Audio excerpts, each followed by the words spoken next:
the sports you do and don't know, both within and surrounding Baltimore. Don't ask him about preseason games, oh no, stuffing things in Griffin Basso.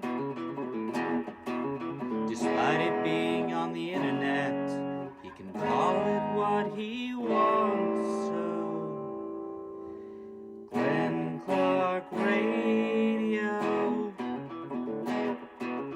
Glenn Clark Radio, Glenn Clark Radio.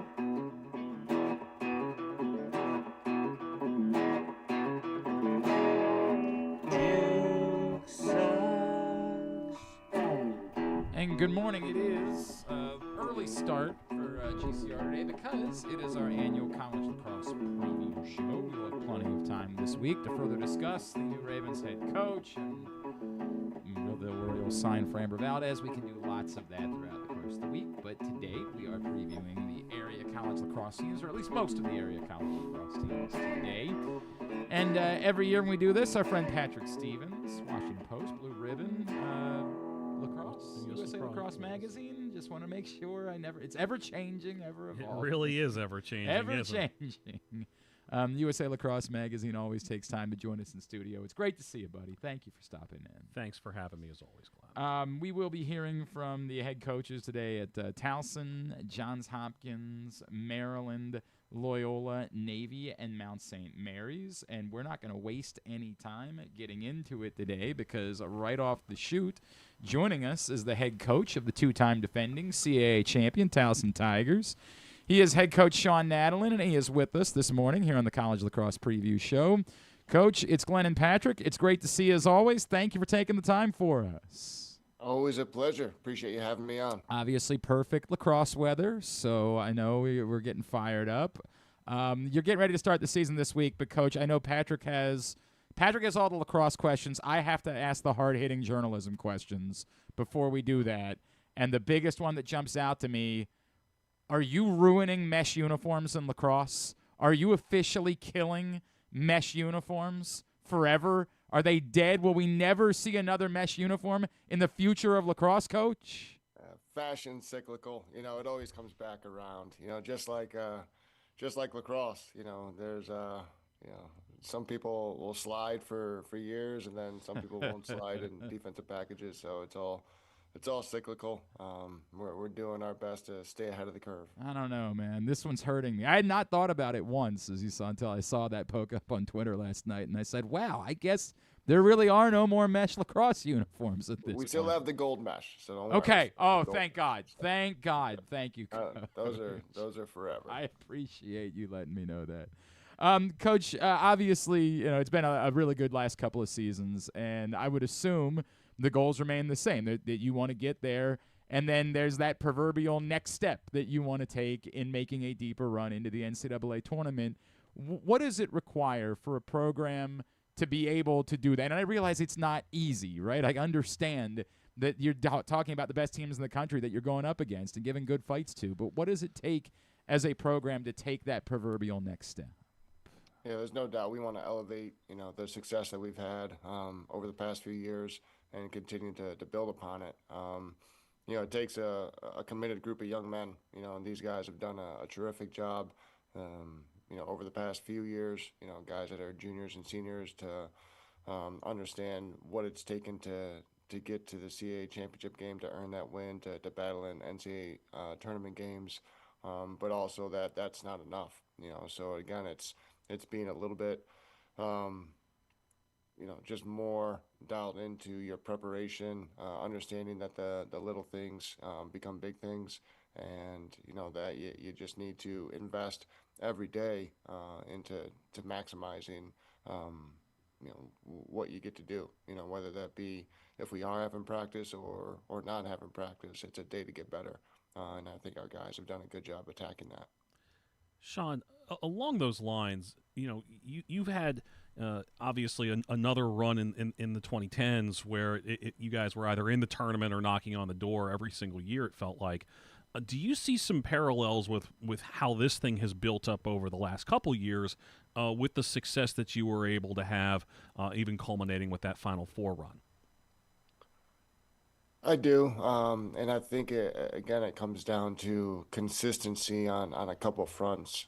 Consistency in our players and the level of young men that we're getting as far as talent, but also their motivation and their commitment to again that championship effort and championship mindset that we like to have here at Towson. And you couple that with some pretty high level, or not a couple, but a team that has some pretty high level talent on it. You look back at the kind of mid 2010s, where we had some really high level talent. These past few years, we've had some pretty strong talent as well. So you mix that championship mindset with strong talent, and obviously that can take you pretty far.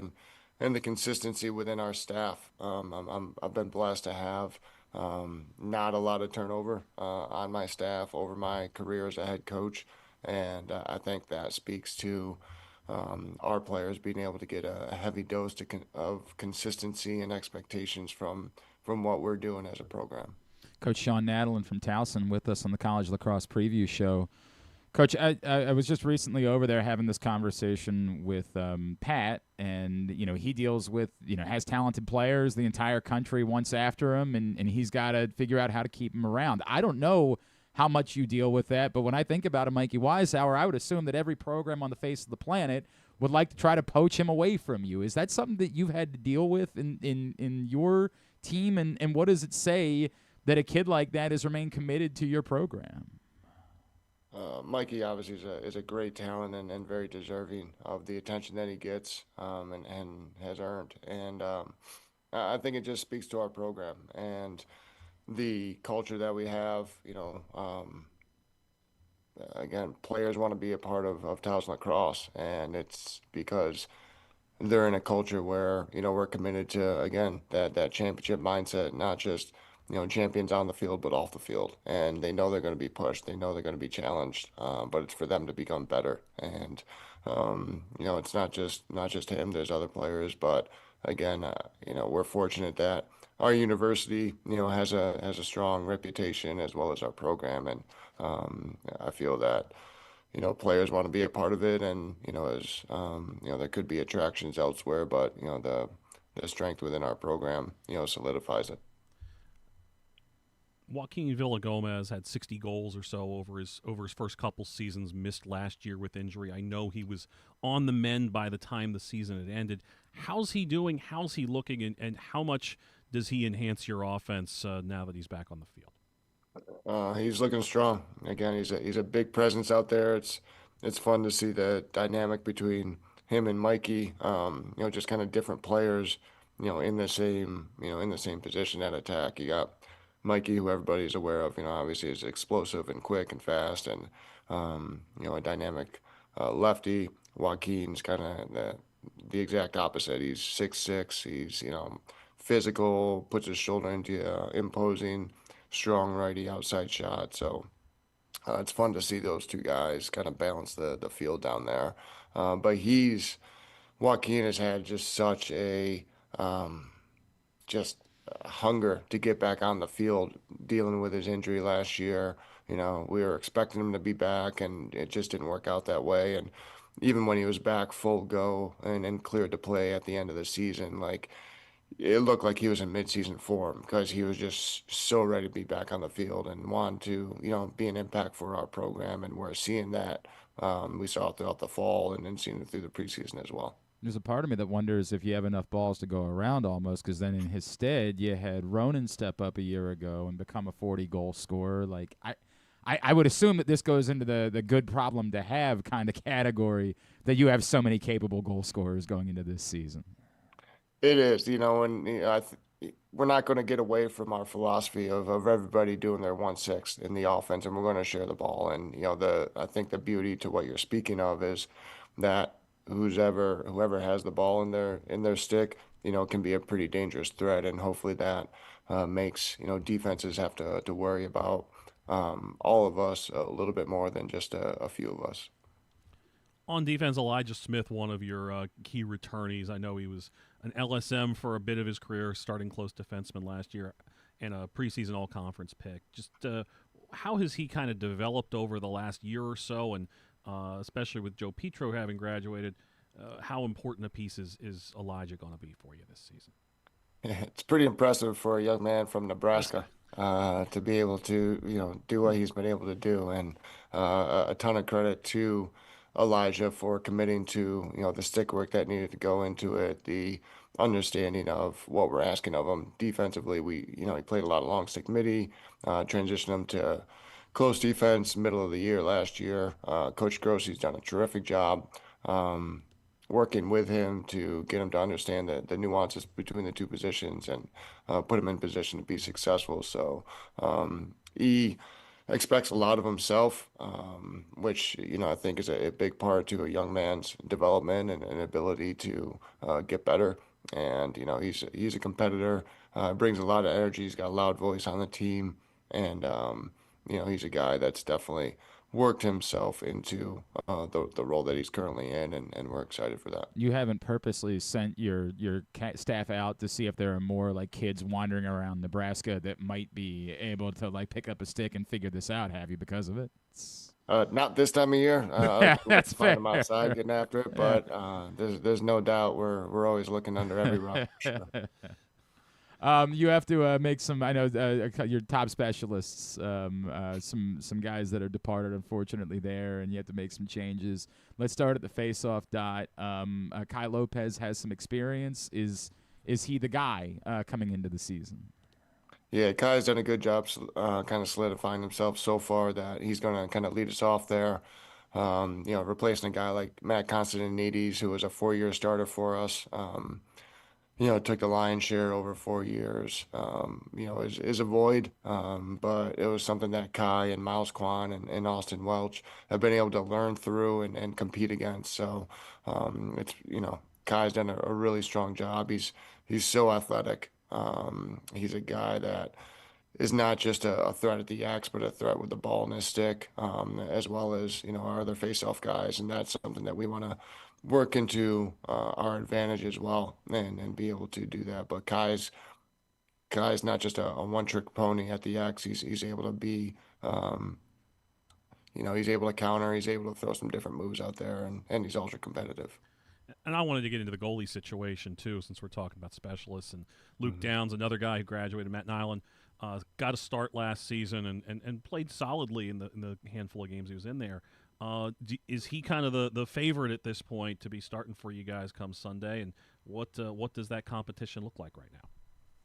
Yeah, we've been fortunate to have very strong competition in our goalies, throughout the time that I've been here. And Matt's been a great second in line to Luke Downs, especially the past couple of years. And Matt's had a few starts under his belt and stepped in and done really well. And I think he's really embracing his opportunity now to lead it. And he's the guy that has showcased to kind of take the reins at this point. And we're excited about that because he's worked hard at it. He's always he always comes in, trying to understand where he can be better, how he can improve. He's a great young man. He actually emceed our kind of kickoff face-off event this past weekend. He's got a big personality that shows on the field.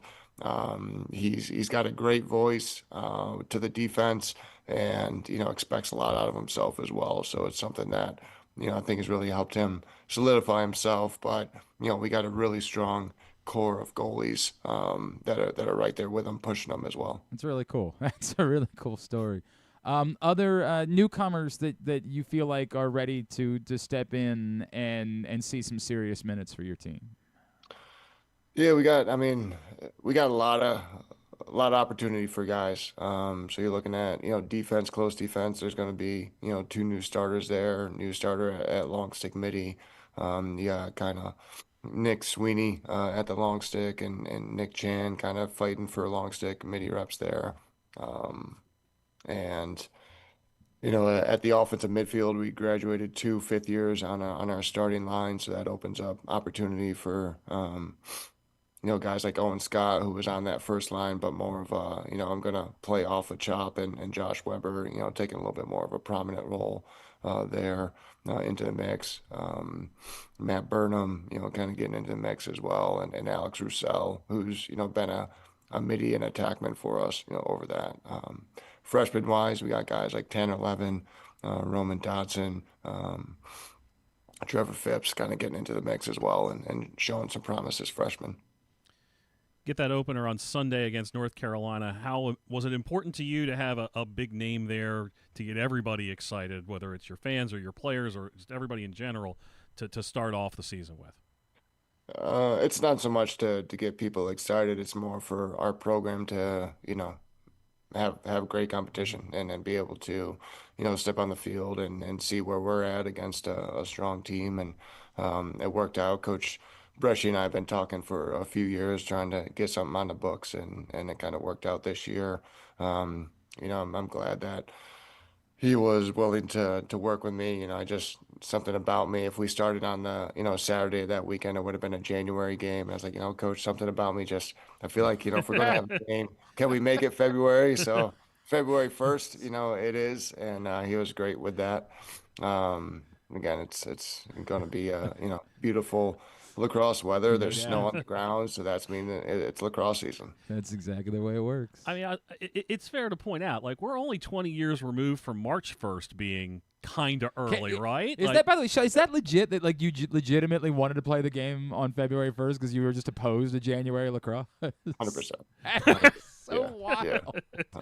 Yeah. Because it's a Sunday. It's like, they got a Saturday game following, but yeah, again, I think we're doing a disservice, to really the fan base, and people coming out to watch the games. I was fortunate as a player. We started in March, and, I was able to draw more and stuff. And as far as attendance, I think it's going to take a lot of guys smarter than me, and, a lot of work to, see if we can shift it. For that, it's not safe, as well as, just people don't want to be out when it's, 20 degrees with a 10-degree wind chill and all that good stuff. It's, again, it's what it is right now, and we're all kind of in it, but, I wouldn't be surprised if some conversations come up down the road to try to shift some things. I appreciate that. I know one of the good news, all the home games on TV this year for Towson fans. So if you're not going to be sitting out there in those wind chills, you do have the opportunity still to watch the game on Monumental this Sunday.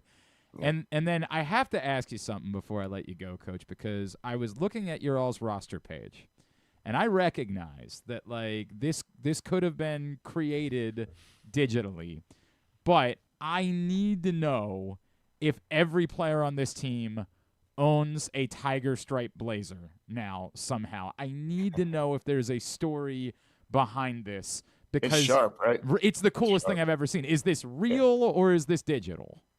I'm not sure if every player owns one of those blazers. That blazer does exist. I haven't asked the guys. I think they just traded off the same jacket, and everybody took a picture in it. And I went through, when I saw that, I didn't even realize the guys were doing it. And when I saw it, I hit up the staff. I was like, we got to retake our headshots. 100%. We got to get in these things as well and get our headshots redone with the Tiger blazer, and then, become part of the team that way. They look amazing. They look amazing. Maybe if there's like a Final Four run, then everybody does get a Tiger blazer. So we'll have to figure out the way that. I love that our guys did that. They got great personality, and they're all in together. It's so cool, Coach. It's so cool. Shawn Nadelen, as Patrick pointed out, the season opens this Sunday at home against North Carolina.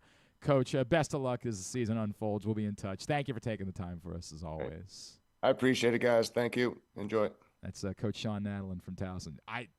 Those are so cool. I did notice those last night. It was so cool. And I assumed that there was just one, because a lot of times when they. But not every guy is the same size. I figured there had to be at least a couple that maybe passed around. And then I like the idea of maybe everybody having one. The other thing is that sometimes when you have those headshots, that you don't even have like a full jacket. Right. It's just sort of down to. Mm-hmm. Oh, so it's possible it's just like a sheath. Yeah, sort sort of like that. Like, Yeah. like the old John Clayton ESPN. Oh yeah, Yeah. for the mom, I'm finishing my segment. Right.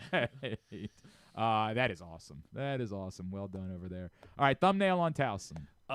Obviously, there are some new guys in bigger roles with face-offs and on defense and in the cage.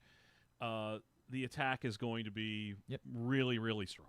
I mean, you look at just having an offense that has Villagomez and Weishauer and Ronan Fitzpatrick, and that is really, really good. And so they are, I think, a clear-cut favorite in the CAA. There's some teams in that league that are better this year. Like, I thought Fairfield got better last year. I think we're going to see jumps from both Drexel and Hofstra as well. Okay. So I think the top of that league is going to be better. Delaware's out now. They've moved on to the A10 for lacrosse and Conference USA for most things. So I think that, if you're Towson, you should be thinking that you have a pretty good chance of making it back to the NCAA tournament.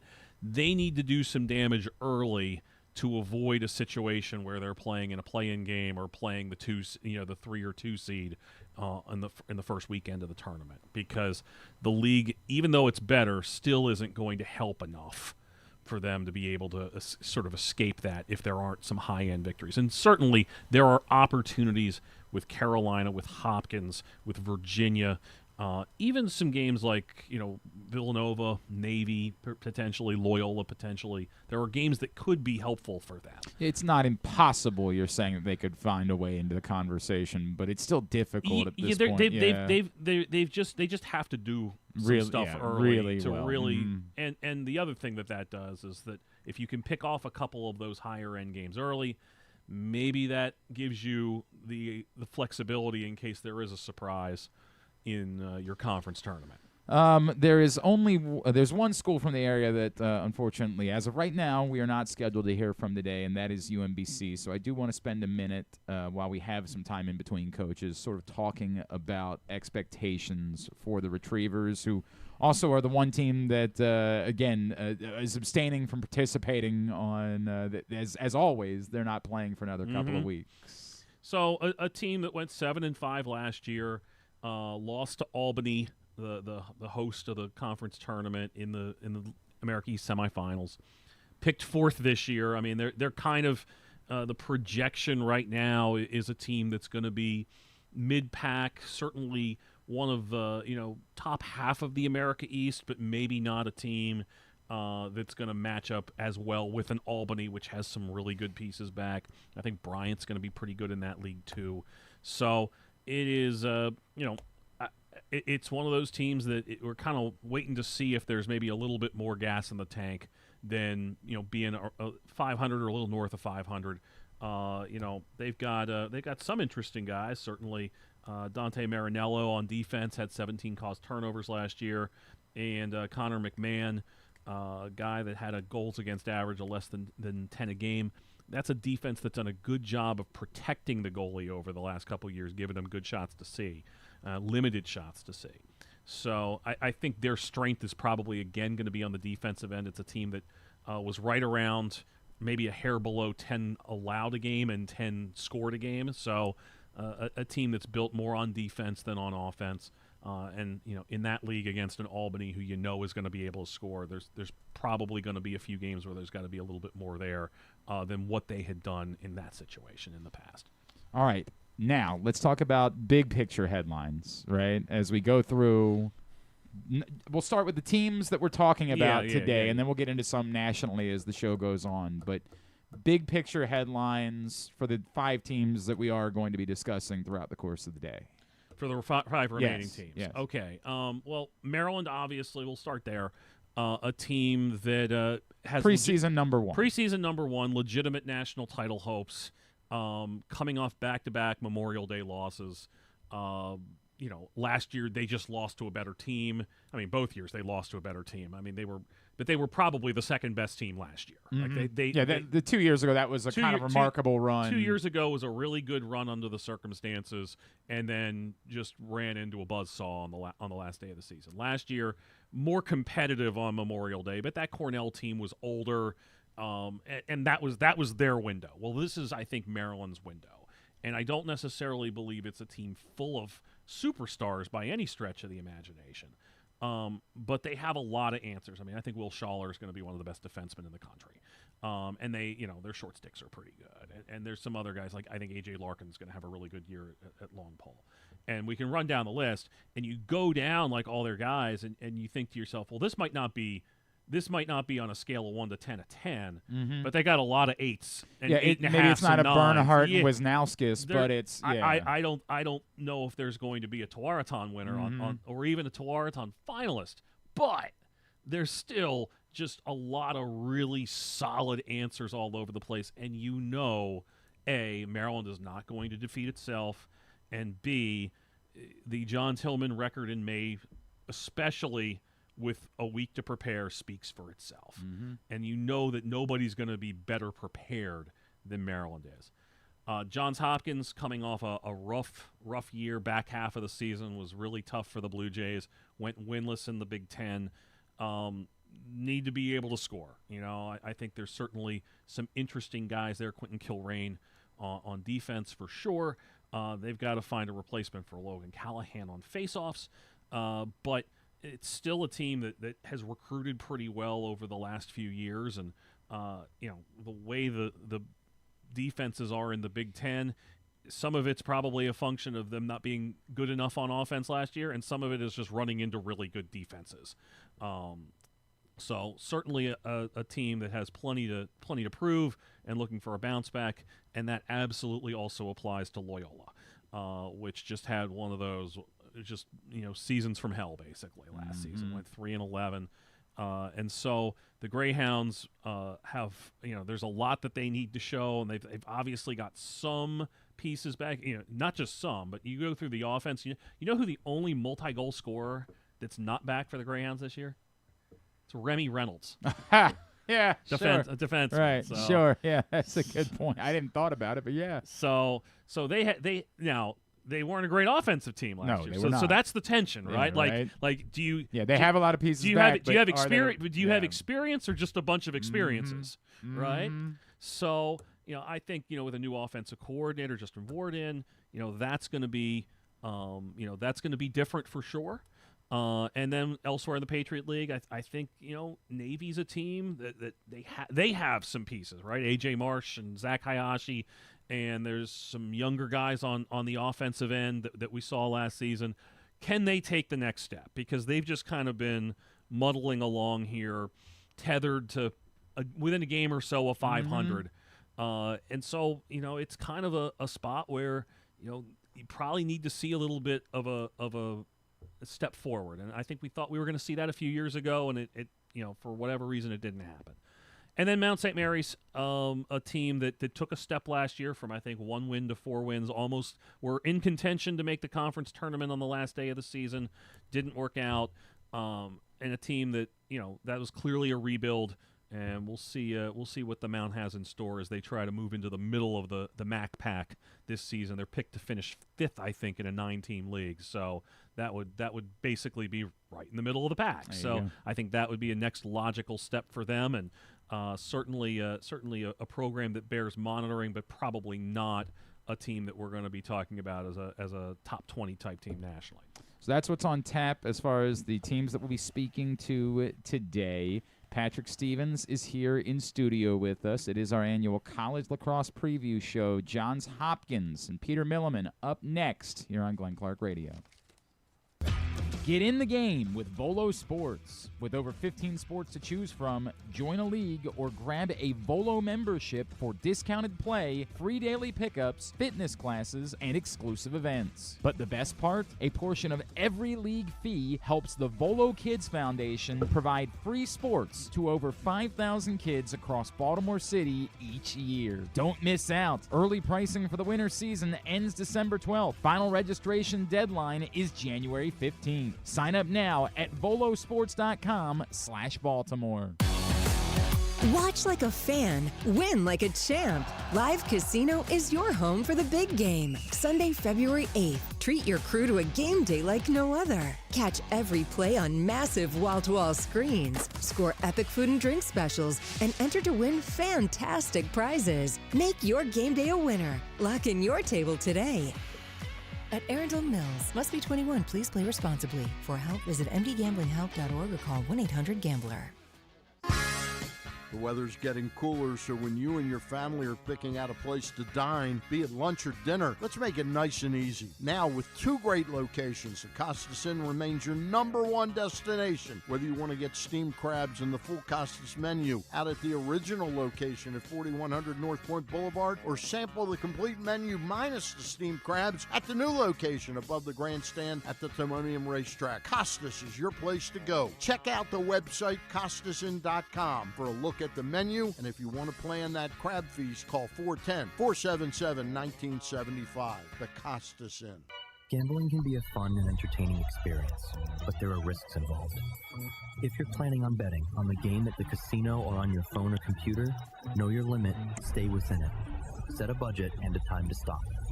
Remember, gambling isn't a financial solution, and it doesn't mix well with alcohol or drugs. Know the risks and have a plan before you begin gambling. For free and confidential services, call 1-800-GAMBLER 24/7 or go to helpmygamblingproblem.org. Looking for Baltimore's premier waterfront dining experience? Head to Nick's Fish House, located in the Baltimore Peninsula. Enjoy crabs all year long, plus happy hour Monday through Thursday from 3 to 6. Planning a celebration? From rehearsal dinners to corporate crab feasts, Nick's is the spot to make it unforgettable. And the fun doesn't stop there. Live music fills the air every Thursday through Sunday. Check out the full lineup at nicksfishhouse.com. Nick's, it's where Baltimore comes to eat, drink, and play by the water. Make the most out of every day in your Toyota RAV4. Available in hybrid or gas-only models. A RAV4 can get you where you want to go in style. Check out buyatoyota.com for deals on new RAV4s from your local Toyota dealer today.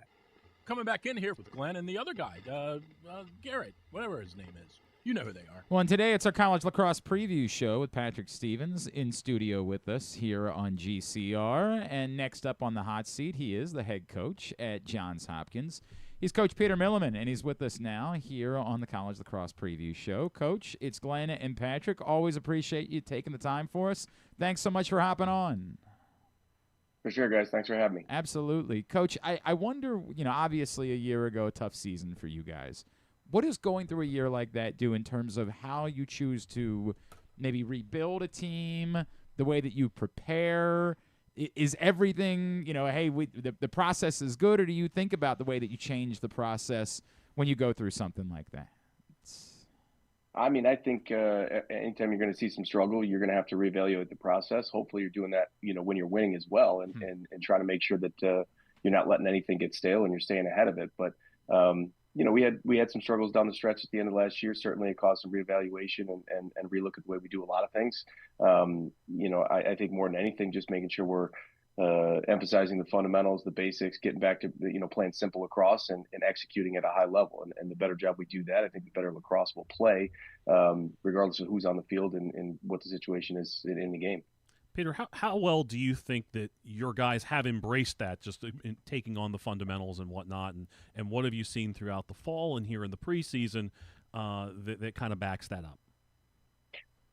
I think I've been really impressed with the leadership on the group since the end of last year. We have our first team meeting with the 2026 team as soon as, the seniors exit the room at the end of last season.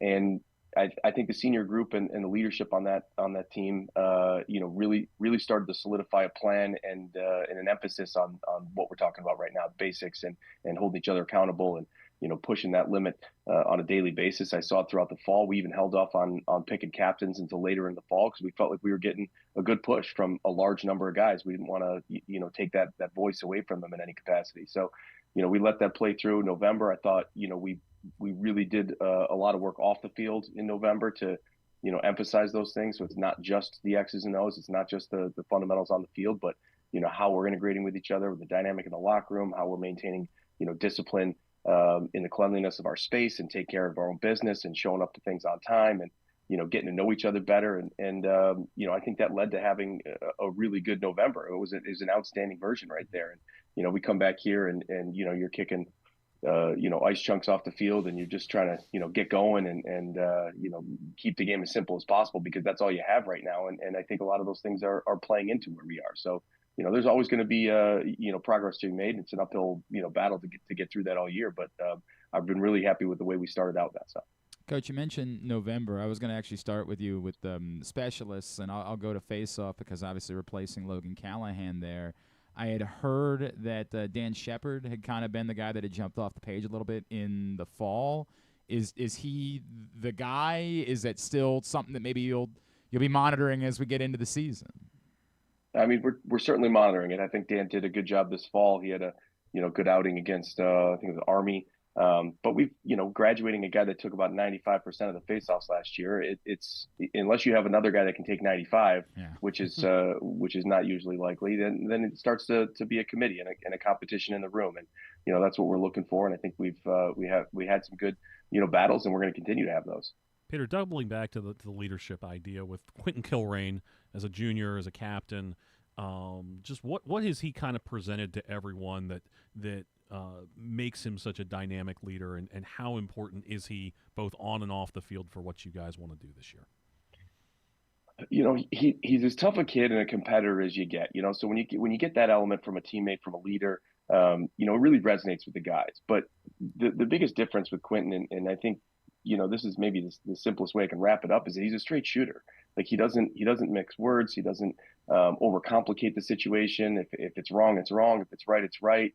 Let's not waste our time talking about this. He really embraces those basic elements of being a teammate and a leader, and I think the guys gravitate towards him. They all respect him. They've always liked his voice and appreciated his demeanor since he got here, and he's a true competitor. He'll own up to his mistakes right away and do the same thing with the other guys. And I think that's where, really from a leadership perspective, that's what resonates with them most. They feel like he's authentic. Peter Milliman, Johns Hopkins lacrosse coach, is with us here on the College Lacrosse Preview Show.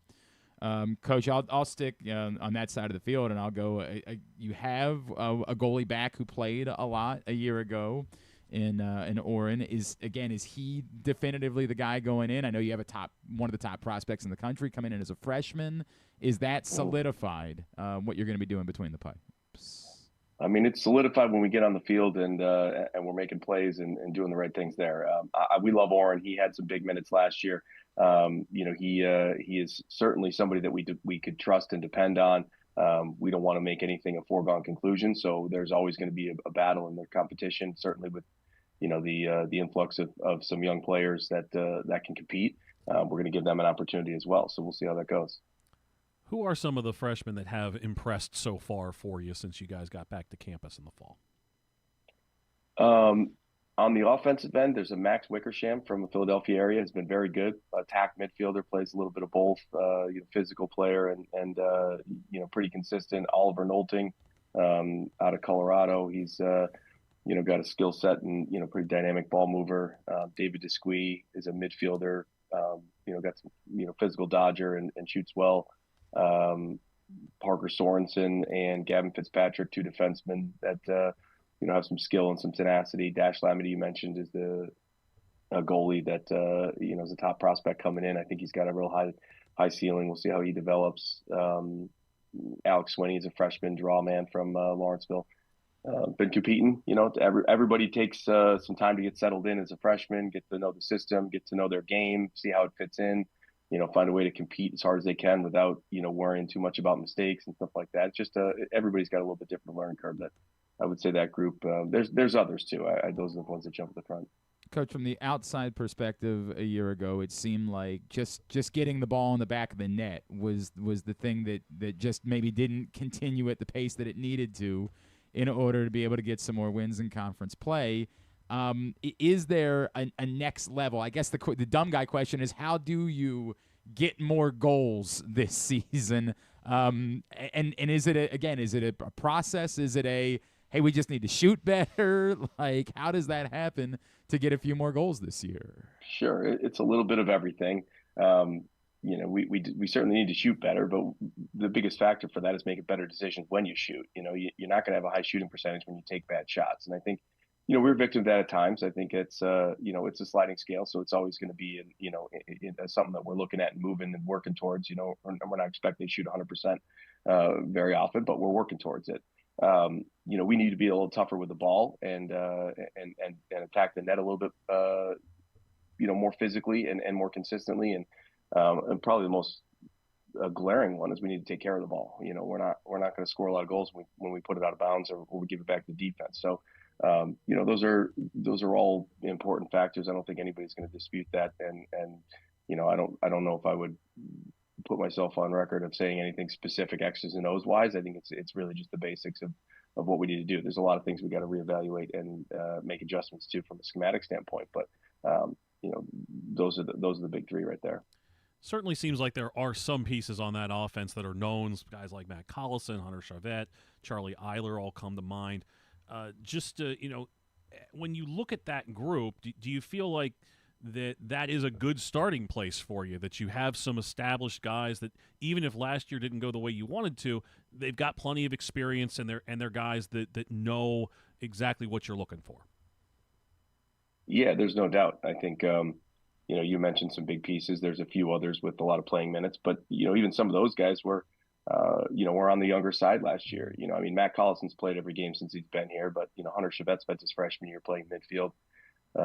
Charlie Eiler was in his first year of eligibility last year. He didn't really, he was injured. He didn't touch the field his freshman year. Same thing with Chuck Rawson, was a mainstay for us last year. He's, had 3 more years of eligibility. There's a few more of those guys in that mix. And Brooks English was coming off an injury. And so, he hadn't played much and there's some experience there, but, again, I don't want to reference too much last year, but that's what you're asking about. Like there was some elements of maturity that we had to work through and experience. And so I think, being a year older, being a year more experienced with a lot of those guys, we returned a bunch of them and giving them a chance to grow together. And like we said at the beginning of this, like really reevaluate what we need to emphasize, some of the basics and how hard we can stick to those.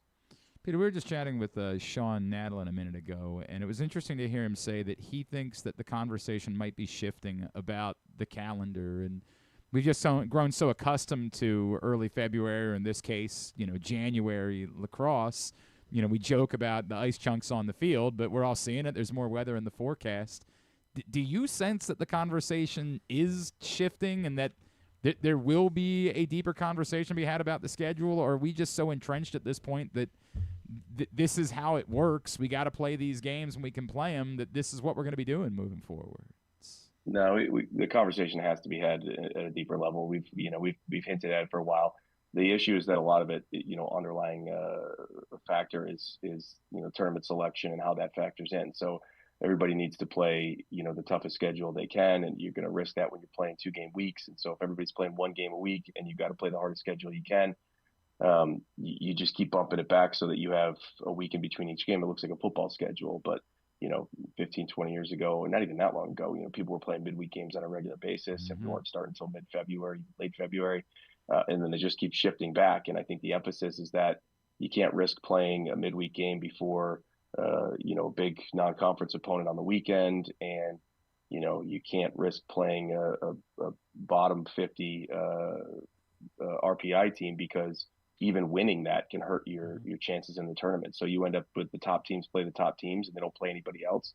If you beat the number 60 RPI team by 15, it hurts your RPI. And so until I think that's addressed, I think the other one is it's a factor, it's a discussion topic, but it's not something that anybody's gonna be able to move intentionally if it's going to have an adverse effect on your tournament options.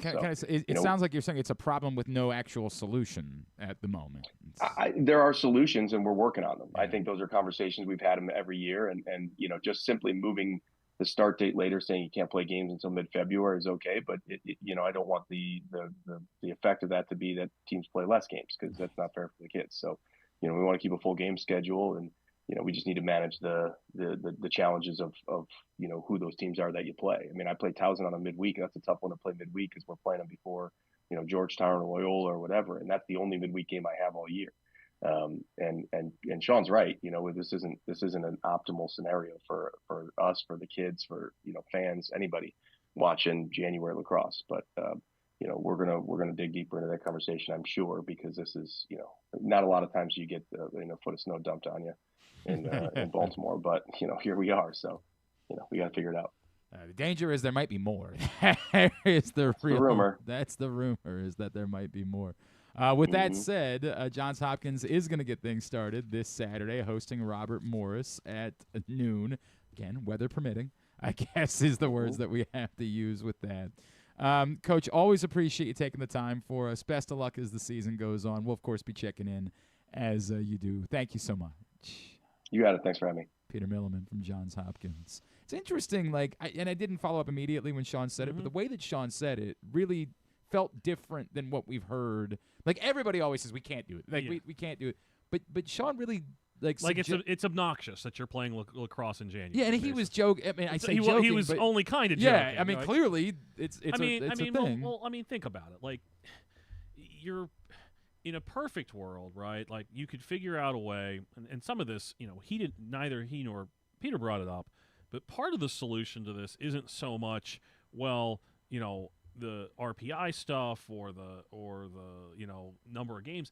It's shifting the end of the season a couple weeks later, right? And basically getting the is that the only way to? Is that the only actual solution? Is moving off of Memorial Day? I think that's part of the solution, is what it is, and I think some of that might just come down to, splitting the semis and the final up too, and doing it that. I mean, there's a number of different ways you could do that, but part of the issue there is that your actual we've watched enough Monday, Memorial Day games that just aren't very good. It's fair. We've seen some that, like that Virginia and Maryland game in 2021, really good. But there's also been a fair number of duds over the years too, where you're just like, okay. And it's not simply because one team's that much better than the other. It's because both teams are just exhausted, right? And I think about that Virginia-Maryland game in 2011, where both teams had nothing in the tank. I think about Duke-Notre Dame the year before. And obviously we can sit here and go to Loyola, Maryland in 2012 wasn't great. Denver, Maryland in 2015. There's enough of those. Even Maryland's last title, that game against Cornell, that second half was both teams were, and Maryland in particular, they were dragging. Yes, no doubt. Okay, so I think some of it really does come down to giving it a good look, but there's also something that needs to happen, and Peter absolutely brought it up. You have to figure out a way to at least have one game that just doesn't count if you win. If you win it, so. There's no incentive for a high-end team to play a new program. There's no reason anybody is going to schedule Iona, which just started a season or two ago. And the reason they're not going to... It's because it actually hurts you. Go look at what... And this is an extreme example, but go look at what happened to the RPI for every team that played Hampton last year in the CAA, where they have to play them. You win by 20, and your RPI drops 6 spots. Well, that's not doing anything for anybody at that point. So, and that's not to pick on Hampton necessarily, but you have a number of teams out. Somebody's got to be 60th out of 77 or whatever, right? So somebody has to be 70th. And if the idea is to help grow the sport and give opportunities to programs to see what it could possibly do for them, then you got to do some things to, I think that's one of the reasons why we've seen, I think with respect to John Tillman, who I know we're going to talk to shortly, he is somebody that understands the scheduling scenario as well as anybody, and is simply not going to go play somebody that he thinks is not going to be a top half of the country team. Just isn't going to do it because of the damage that it'll do. Some coaches are willing to just say, oh, I'm playing 17, and I'll go do one or two of those, and those people deserve a lot of credit for that because it's helping the game. It's helping the sport. Or is the argument they also just need their team to have the confidence of hey, if we go through a 3-game losing streak, we also need to be able to get a win at some point. There's certainly that too. But I mean, I would point out that Duke on a regular basis has played Jacksonville, I mean, not that Jacksonville's been bad by any stretch, but not a traditional type of team. And the idea is to kind of grow that up. Ohio State playing Cleveland State on a regular basis, that kind of thing. Detroit, same type of thing. So, I think there's a lot of parts to that, but I also think people do need to kind of look at the possibility that it's been 40 years now. This year's the 40th anniversary of the first Memorial Day. Well, let me go back to the calendar for a second, right? If you separated the semifinals from the championship, Again, you'd be pushing the championship back a week, but you wouldn't be pushing the whole. Correct. Yeah. You're absolutely correct. Now, you could also just push the tournament back 1 or 2 weeks. Mm-hmm. The other element of this, and Shawn brought this up. I guess what you're saying is you would at least lose the obsession of Memorial Day if you did this, and then the whole calendar becomes more palatable. Now, you also have to get the approval to have the extra expenses of more people staying on campus. Mm-hmm. And there's a whole rigmarole with that. But some of it, too, when you talk about growing the sport and whatnot, and Shawn alluded to this, like that North Carolina Towson game on February 1st, if you play that April 1st instead, it's like Rockets, there's people there, no doubt, and it's going to be basically friends and family, especially 100%. Especially since you can stay home and watch it on TV if you want to. Let me add to this question. Part of the problem would be, is a neutral site championship game going to draw a standalone championship game? Is that going to draw a lot of people? I know that we would say, hey, and that's perfectly fair. And there's also the idea of going in the entire opposite direction, which is what the NCAA has kind of looked at in some ways, and saying, well, how about you throw all the men's and women's championships together in one Make site it one, and just have one weekend festival someplace. Now, some places can do that a little bit better than others. I know we saw Foxborough did that, right? Foxborough did not have the D2 and D3 women, but they had the D1 women and all three. Okay. All three. So you're trying to figure out if you keep the same format where it's single games for the D2 and D3s and 3 games total. That's talking about 10 games over probably 4 days, which is a lot. Maybe you need a 5th day. I don't know. I would hope not, but maybe you're tacking on an extra championship, like you'd have the women's semis plus one other game there. Okay. So I mean, it's an interesting thought. Maybe we'll ask him this, and then we'll talk to him about his team, because joining us now here on our college lacrosse preview show, he is, of course, the head coach at the University of Maryland. He's Coach John Tillman, and he's back with us here on GCR. Coach, it's Glenn and Patrick. It's always great to see you. Thank you for taking the time for us. I want to talk to you about your team. Patrick and I are in the throes of a conversation about scheduling, and we were reacting earlier in the show when we had Shawn Nadelen on. It was the first time I had – he was really forceful about we have to have a conversation about this. This has to change. And I know everybody in the sport always complains about January and early February lacrosse, but we've been doing it for so long at this point that I kind of just feel like it's part of the calendar. This is the way it goes. Do you have a solution? Do you have something in your mind that can fix all of this for us so that we're not screaming about it every year?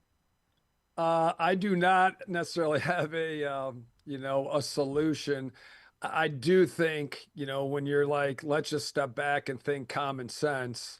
When you think January, right, the unpredictability of weather, whether you're in Maryland or you're in New England, and we do have a lot of schools, even farther north from us, does it make a lot of sense to be playing games and scrimmages in January, given just safety reasons, like if you are lucky enough to get outside, like what's the temperature, how hard is the ground, is there some ice involved, things like that.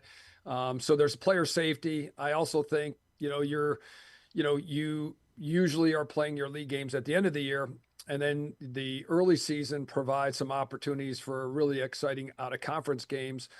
And then the weather's so cold, like maybe you're not getting very good attendance, and, people don't come to those games, and you have some good matchups. So I think the biggest thing is to figure out, working back to front, is could you push the last game back? We've kind of looked at Memorial Day weekend as a kind of like a thing in lacrosse where, people bring their families to the Final Four. It's something that, people, kids grow up going to that weekend. So we've been so locked into that weekend, you'd have to go, all right, we're getting off that weekend, and is it permissible to do that? And then does moving it back, let's say, 3 weeks, does that help the beginning of, the preseason? Because we're all kind of like really trying to speed walk through this preseason, and you've got to be careful with how much you do,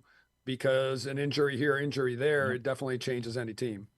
All right, let's talk about your team. It's a problem that we're going to be dealing with for some time. We're not going to solve the world's problems today, I don't think, but it's worth a shot. Coach, obviously, you guys with another great run a year ago to the championship game. I'll start with what you lose, and I'll start in goal because obviously it's tough to lose a Logan McNaney, but has any program ever been more prepared to lose an all-world goalie the way that you are, and what did it mean to you that Brian Ruppel stuck around so that he was ready for this moment? Yeah, that's one area where we definitely have a lot of confidence. We just know what Brian's capable of. Just, having him here and knowing his character, his work ethic, the way he's wired, how hard he works, and just seeing him every day in practice, and then having, that 23-year under his belt, he's got some, playing time. So you have this rare opportunity where, there's a new guy coming in, but he really does have, games under his belt. So the battles with Logan and Brian were pretty darn tight the last couple of years. So I think that's one area where, like, you look and go, like anything else, like there's always concerns at every position, but I think we all have a lot of confidence in that position, whether it's Brian or TC or Aiden. All three of those guys, I think, are very capable. John, I like these sort of broad, sweeping, historical, tilted type questions, so I'm going to try something different instead. What is different about you guys? I know coaches like to say every year is different. So what is different about this team so that you have seen so far?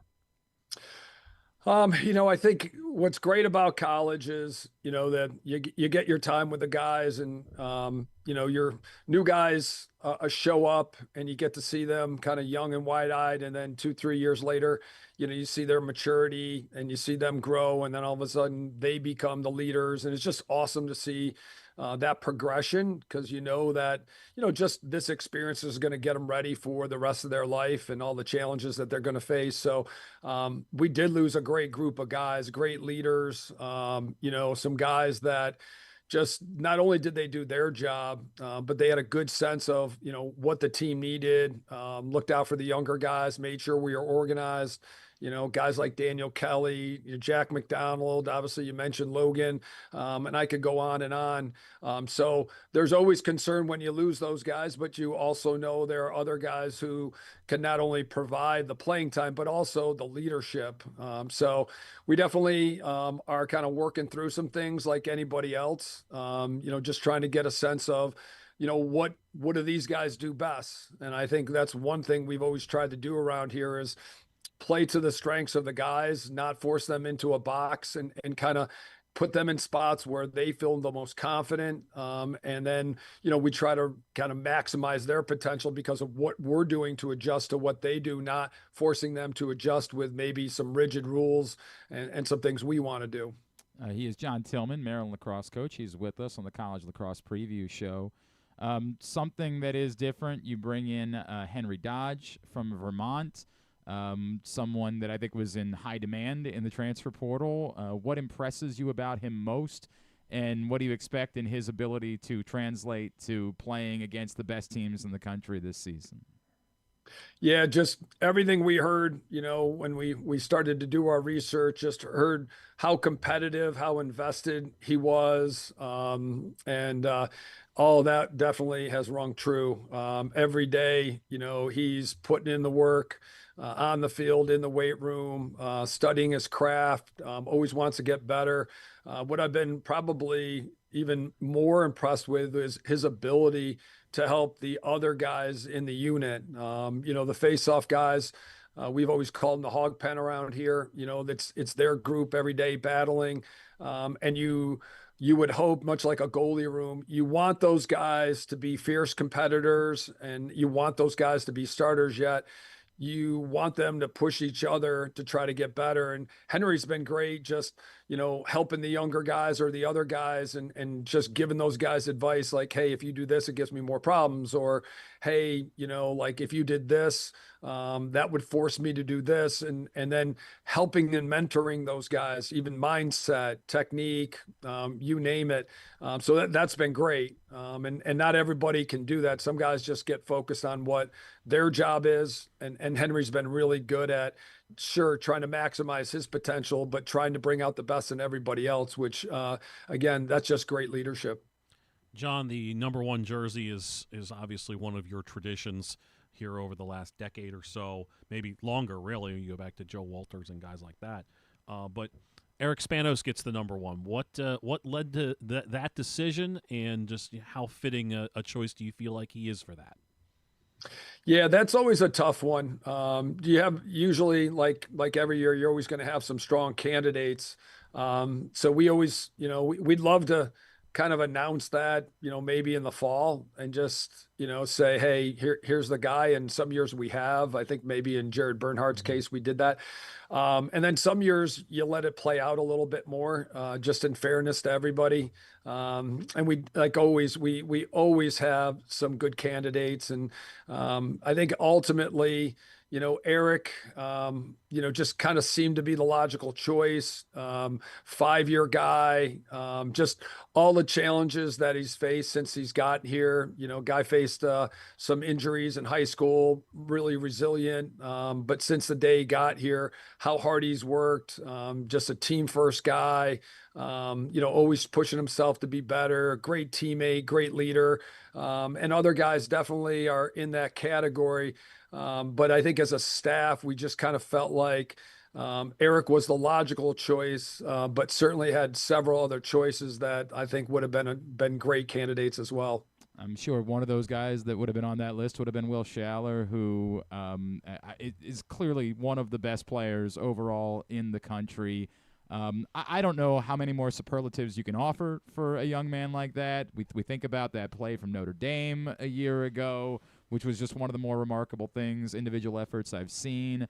Can you put into words what he has meant to your program and just what his heart does for this team? Will's one of those guys we kind of mentioned about, getting guys ready for the next 40 years.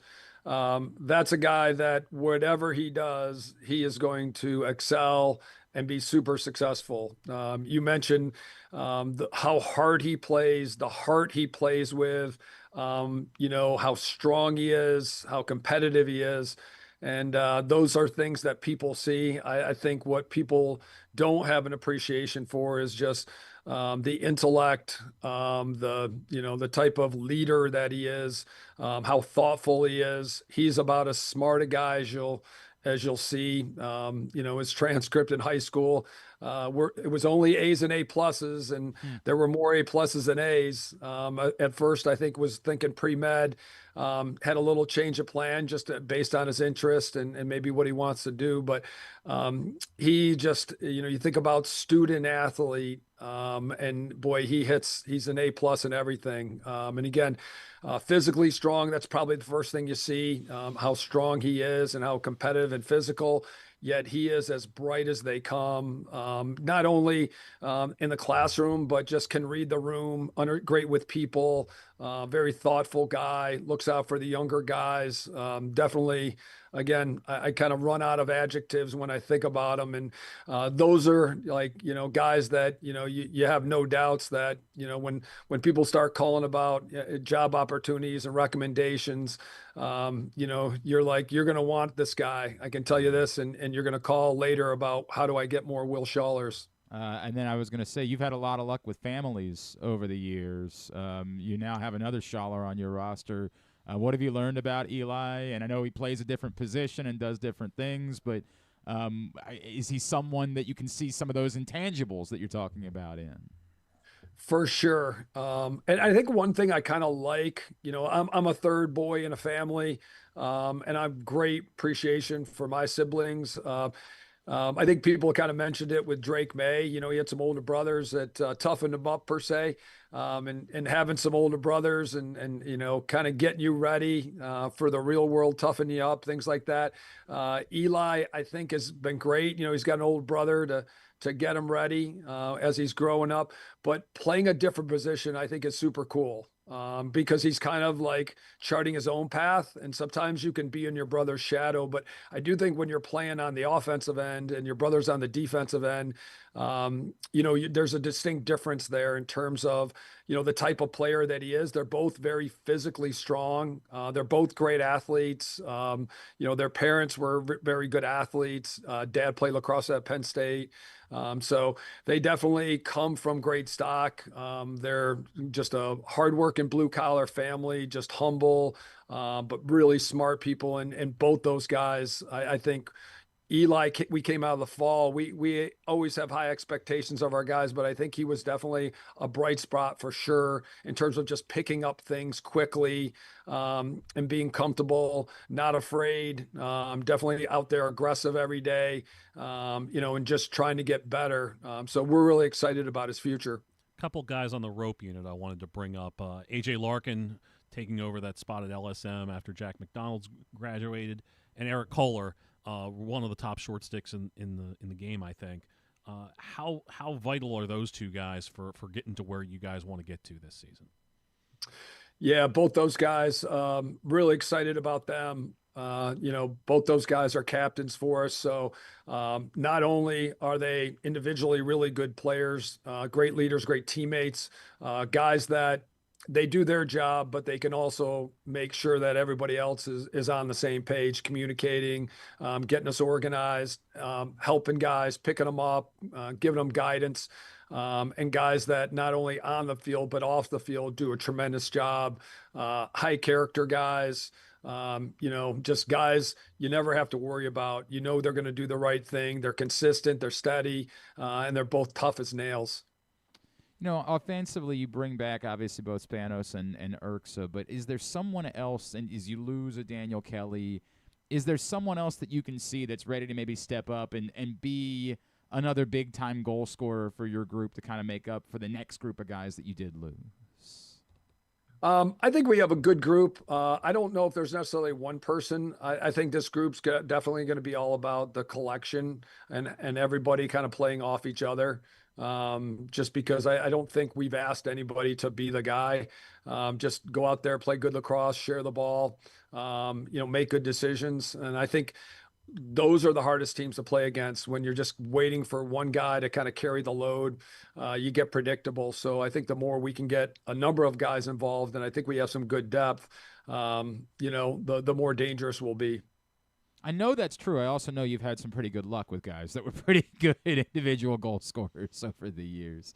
Coach, the heartbreak of being there, and I know that the two teams the last 2 years are very, different types of teams, but how have the guys sort of channeled that frustration of being there and coming up short? And I know that you're not thinking about Memorial Day today. I understand that right now you've got a lot more games starting with Richmond to play, but how have the guys handled that, and do you feel like there's a sense of unfinished business from your group going into this year? I never really look at it that way per se. I think unlike football, right, you get the ability to have a bowl game, and everybody kind of feels good about, going to that bowl game, and you hope you win, and going to a bowl game's an accomplishment. But in basketball, sports like basketball, lacrosse, everybody loses that last game except for one. And if it's not in a conference tournament and you're fortunate enough to make the NCAA tournament, you're losing. So there's disappointment anywhere, whether you go farther, you never want to lose the last game. But if you do have the good fortune to go in the Final Four, you've stolen more time together, which I think people cherish. And so you try to maximize that time and enjoy that time. But only one team is truly happy. And that's why I think as educators, it's not just about winning the last game. There's so much that we do that is important. And certainly, you try to win as many games as possible. But, what are you teaching these guys? What are the lessons that they've learned? Have you got them ready for the next 40 years? Did they have a great experience and make great friends? I think there's so much of what we try to do. I'm sure. And while you're doing it, you try to win all the games you can, but you're trying to do it in a way that makes everybody around here proud and, helping them grow as young people. And so their families, friends, and parents are more proud of them now than they were when they started. And they were proud of them when they started. He is John Tillman. Again, the season starts this Saturday at Richmond and then home the following Saturday to host Loyola. Coach, he'll be checking in throughout the course of the season. Always appreciate taking the time for us. Thanks for hopping on today. All right. Thanks, guys. Appreciate it. John Tillman, Maryland Lacrosse coach, with us here on the College Lacrosse Preview Show. I'll ask it this way because I feel like in the last couple of years we've had this inevitable dance of like there's a new number one every week. Early on in lacrosse season, Maryland is the number one team in the country right now. Is that because they're the most stable, they're the team that you can always expect to be there, or is it because really that this is a Maryland team that should be winning a national championship this year? I think it's kind of both. Like, I mean, I think that they probably have the highest floor out of anybody. Like, okay. Like I think you can comfortably say that that's a team you would expect to see playing in Charlottesville. In Charlottesville, by that's the way. Right. That's a great point. A reminder, yeah. That's right. This year.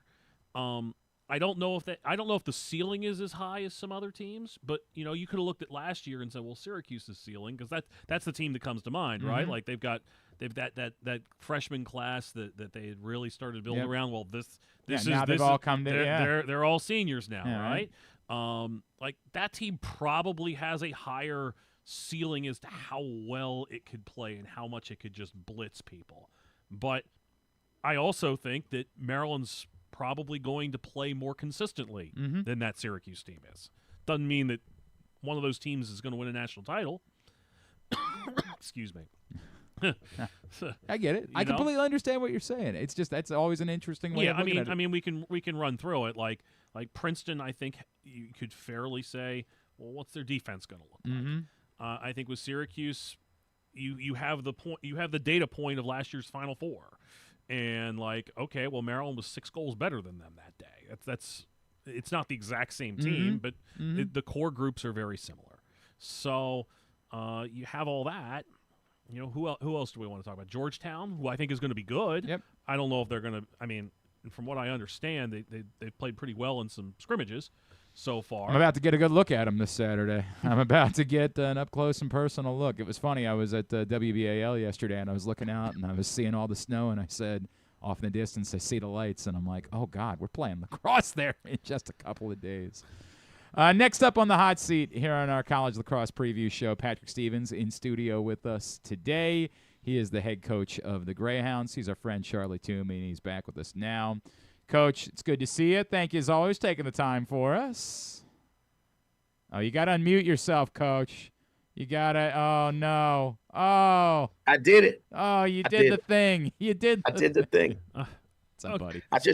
And I should be good because we had to Zoom with our team yesterday. We had our practice was indoors and from the confines of my dining room, and Coach, all the coaches were at home. We couldn't get up here. God. So it is what it is. So you alluded to something I was going to bring up. It must be great to have a bubble right now. I'm gonna let you guys in on a little secret. It went down. No. What happened? We scrimmaged Richmond Saturday. Got in and out. I got a text from Teddy Burns, our assistant AD, and she said, "Guys, just want to let you know." The dome is down, so I drove in. It's a sad day here, but listen, we're just like everybody else now, right? And to be honest with you, and the weather that it is, we would have been in there and out of there. Like, we got to acclimate to this stuff. If you're going to play in it, you got to acclimate. And now we don't have to worry about even the challenge of, are we in or out, right? We're out. And, so like everyone, we're going to be really smart with our athletes. It might mean some shorter practices and some more up and down just to keep them moving. If you've been here at Ridley, the sunny side is the side of the road. So we'll move our benches over there to just kind of stay in the sun a little bit longer. There's no school here today. Who knows what tomorrow will look like. Like I said, it's I made that turn at the scoreboard and just saw, a really, it looks like Chernobyl over there. It's bad, but boy. They're on it and they're working towards getting it back up. Coach, obviously, we don't have to belabor it is what I'm trying to say, obviously. I talk for a living, as you know. We don't have to belabor it. Last season did not go the way that you guys wanted it to go. What did you see from the group late in what was a trying year with a young team? What did you see from that group going and getting some conference wins and playing with pride that encourages you going into this season? So a lot of things, Glenn. What I would start with is, the fight was there, right? Like game in, game out, six games by one goal, was a challenge for anyone, and we were just on the wrong side of those. And whether or not that was a Maryland game or, a game early in the season, or a game later in the season, right? Like a one goal game. We needed to learn how to win those games. And again, it's not an excuse, it's a reality. Like we had a lot of young players in our program. I think the thing that I'm most proud of was that the fight was always there, and that, in a year where it's easy to kind of jump ship, right? Like it's easy to just say, I'm going to look elsewhere. I'm going to go into the portal and test the waters. Not one young man just came into my office and said, Coach, I'm going to take a look at some of the other things that might be out there. They believe. And like every coach, when you're going through that, you're meeting with your athletic director. You're 0-8, 0-9, and you're having weekly meetings like what's going on and how are we addressing this and how's the locker room. And, I'm very fortunate to play for an athletic director that I would walk in and say, I know you're getting phone calls, right? Like I know from our alumni and from parents, like I'm sure your phone is ringing. She goes, yeah, it is. She goes, they all want to know what they can do to help. The kids love it. The kids love playing there. They love playing for your staff. They love the university. Like they just want to do something to help the kids and alumni too. Our best year fundraising came off of last year, and they want us to go back to where we're capable of being. Again, it starts with the kids in the locker room. They believe, and they're having a great experience. And I think there are a lot of things that you can learn from a tough year like that. And I've never had one. I told them we were going through it together. And the fight was there. And I think that's the thing that I'm most proud of, is that there were no quitters, right? Like there was a lot of fight, and our ability to kind of refocus this year and learn from it. I hope we'll see. But I like what I have seen. I like the idea that we have 19 sophomores now, and you're just seeing a maturity, and some of that is physicality and a year in the weight room in Division I lacrosse. It was a lot. And the reason we had 19 freshmen is because we graduated 2 classes. We graduated a graduate class and a senior class. Again, the experience here is that guys are not looking to just jump ship and go somewhere else. They recognize the importance of the sport here at Loyola and how much Loyola cares, and wants to give us the opportunity to be successful year in, year out. Charlie, I imagine a guy that has a really good appreciation for all that is Justin Ward, now back on campus as your offensive coordinator. How exciting is it to have him back, and how has he kind of integrated himself into things and embraced the role after coming over from Army? Yeah, I will tell you, we've kind of kept a small eye on George, on him since he was at Georgetown and certainly up at Army. And, there have been opportunities probably in years past to have that conversation. And there's no doubt he is going to be a very good Division I head coach down the road. But right now, I think the excitement that he is bringing as an alum, another alum on our staff, one that's been very, very successful, both in our locker room as a captain and as a player, but also as a coach, elsewhere.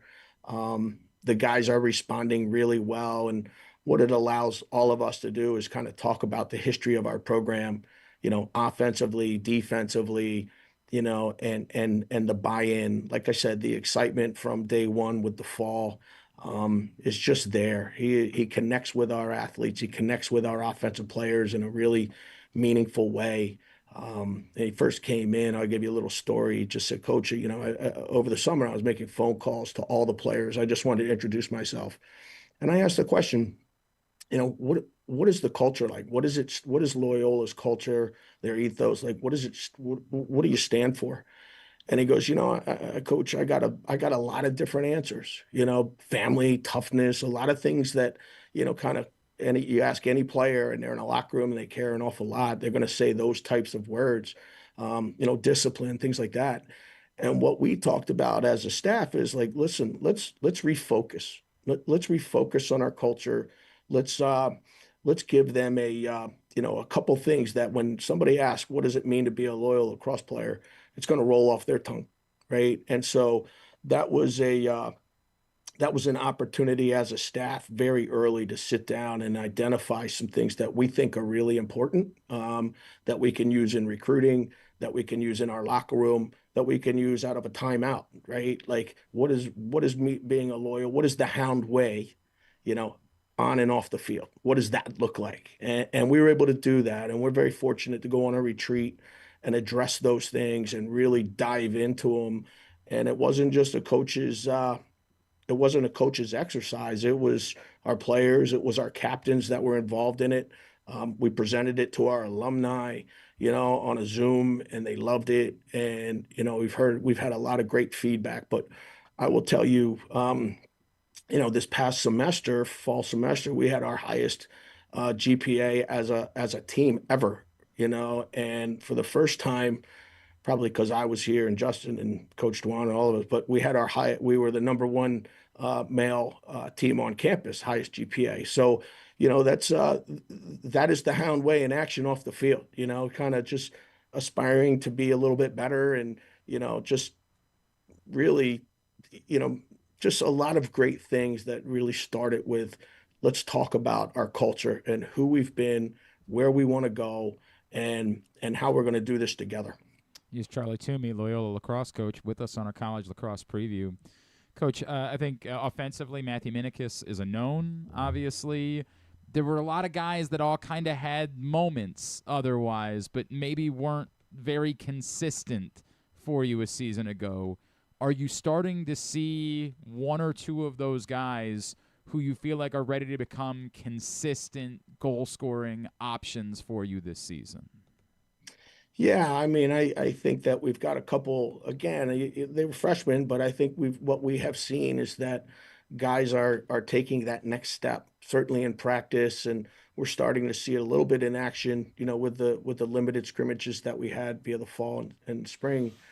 Guys, a local product in Mason Cook, right? He's playing really well, and we're seeing a connection that is being created between he and Minnow. But also Keenan Everhart was on the field for us. Like, we didn't graduate an awful lot, offensively. I want to say almost like 95% of our points returned there. And Miles Halter, Will McCullough, those are young men. Grady O'Day, from an attack standpoint, those guys got a lot of minutes for us. And again, we're growing up. It was baptism by fire for some of those young bucks. But we've seen some really good things, and I like how they're being challenged on the offensive end, and the idea that you have a Shawn Cottle and a Justin Ward kind of developing those guys, right? Like, and two sets of eyes rather than in the years past, it may have been one set of eyes down there. Guys like Brady Quinn, Luke Murphy's been a mainstay for us in the midfield. I would say, Henry Haberman, Connor Wilbur has really kind of turned our heads a little bit. Brady West and Ryan McGorry have really been guys that have kind of stepped into their own, and kind of some of them have been on very successful teams, and some of them have kind of gone through that moment and are now fifth-year seniors that can kind of talk about their scars and what we need to do to take that next step, how we got to push each other in practice and just kind of be prepared, for anything that the world throws at us. And we're all dealing with the adversity of this weather and you name it, like how we're handling that moment will determine an awful lot, because so arguably some of your biggest games are your first couple. Charlie, the last 3 years you guys have been under 50% at the X, but Carson Hall was over 50% and took the bulk of the draws last season. What's next for him, and do you feel like that unit is becoming more and more of a strength this year? Yeah, I do, and I would tell you that due to injury, it's been a real challenge. When you've got three guys, and then all of a sudden you have an injury to one of them. You've got two guys that you've got the ability to work with week in, week out.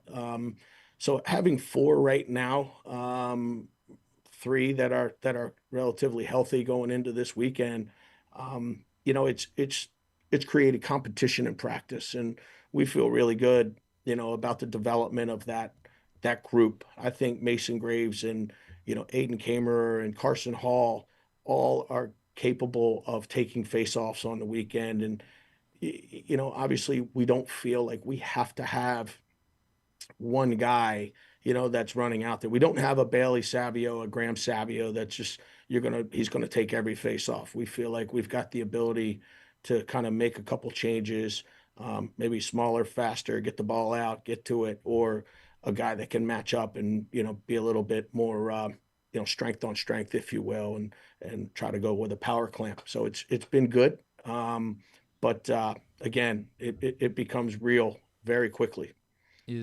Where are you, like, again, we'll go to I know there's always competition, we always say those things, but a guy that has a lot of experience, Max Watkinson back in goal, another guy that I would say maybe had his moments, right? Like, where is your confidence level in him going into the season?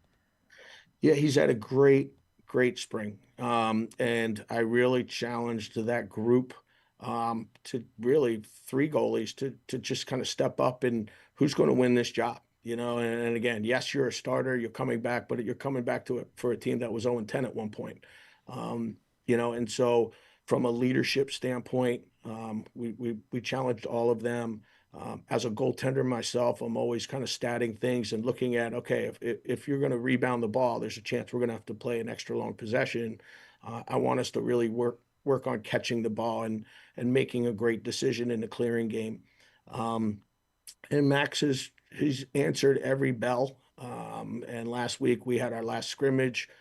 He played the first quarter, and then we kind of sat him down. He had a great first quarter, and we just said, okay, now we got to develop our bench a little bit and give Ben the second and the third. And I would tell you, where you start is not always where you finish, right? Like, so that challenge, that group, that camaraderie of that unit is excellent. And they all know you got to be ready in a moment's notice. I don't want my goalies looking over their shoulder at the sideline every time a goal goes in.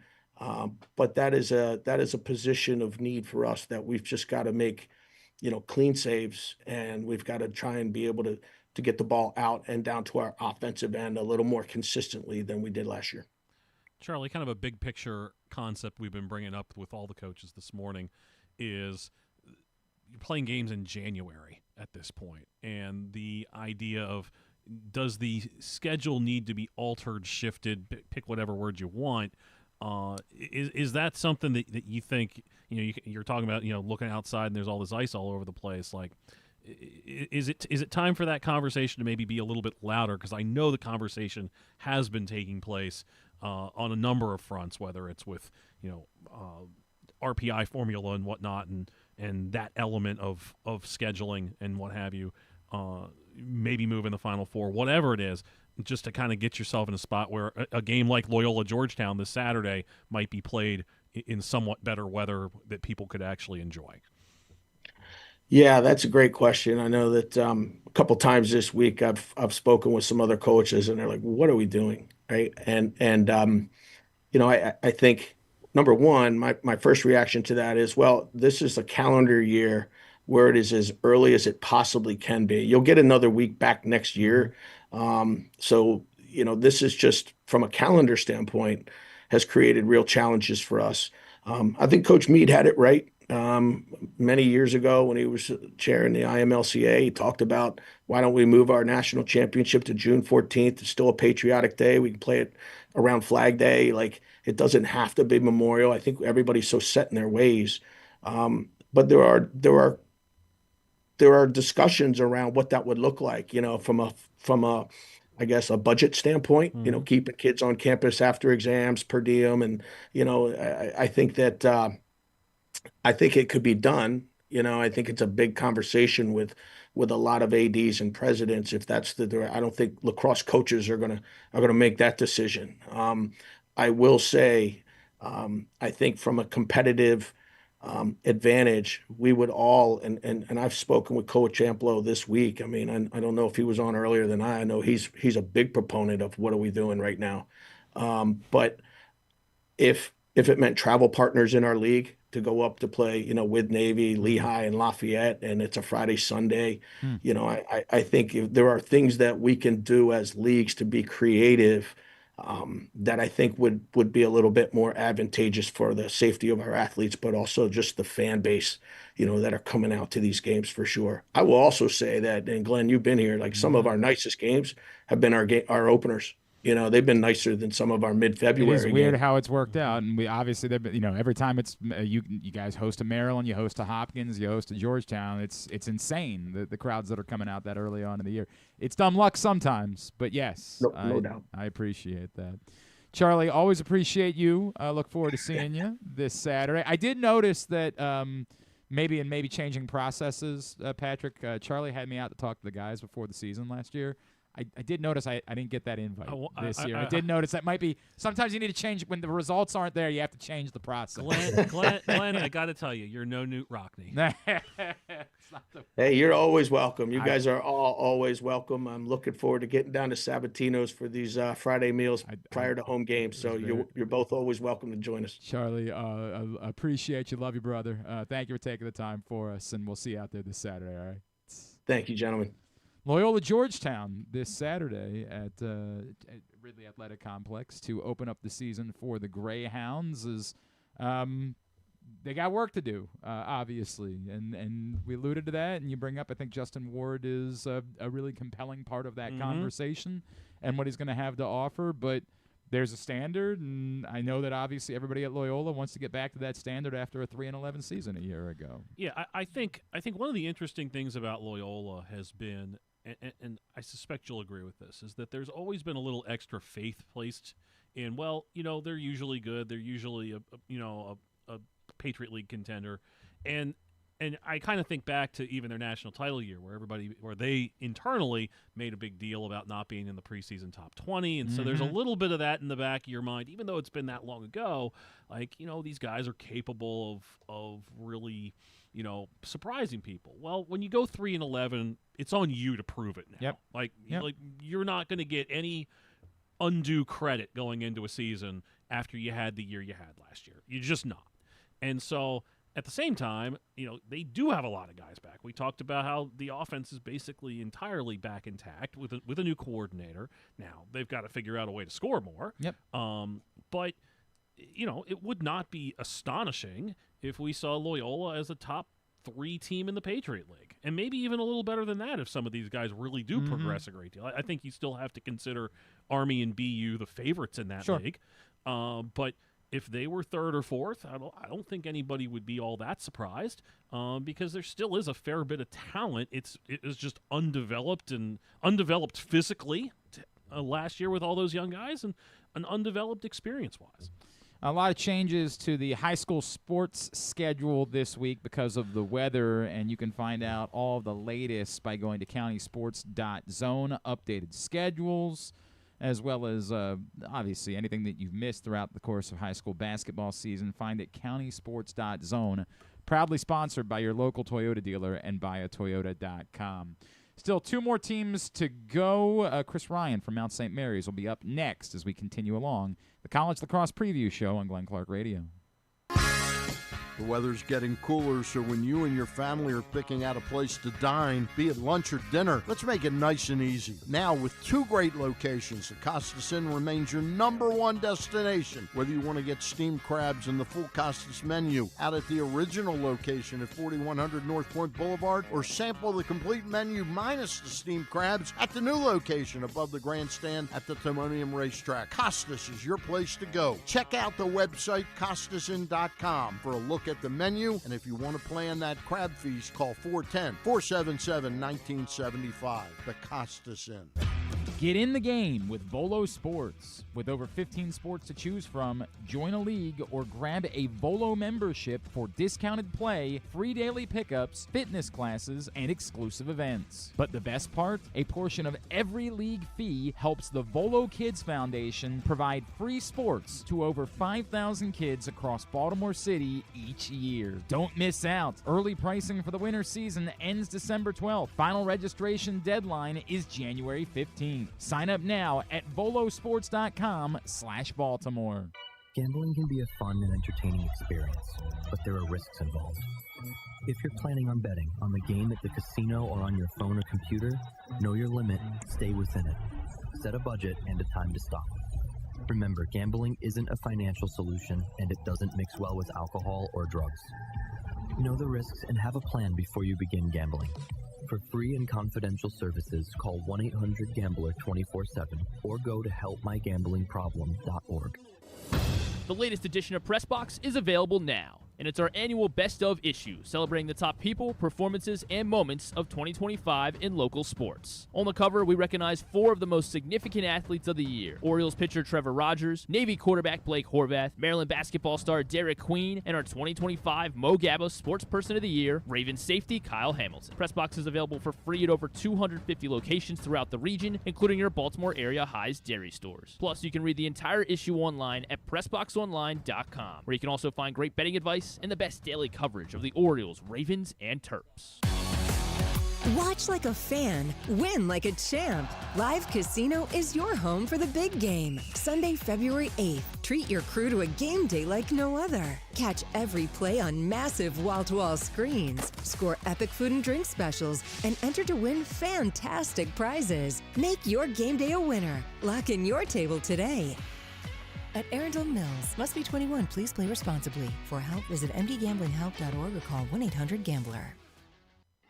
Contrary to what some people believe, I actually like this guy when he sleeps. Glenn Clark, talking sports. All right, back in here as we continue along on a Tuesday edition of GCR, which is also our college lacrosse preview show. Patrick Stevens in studio with us here, as he is every year for the college lacrosse preview.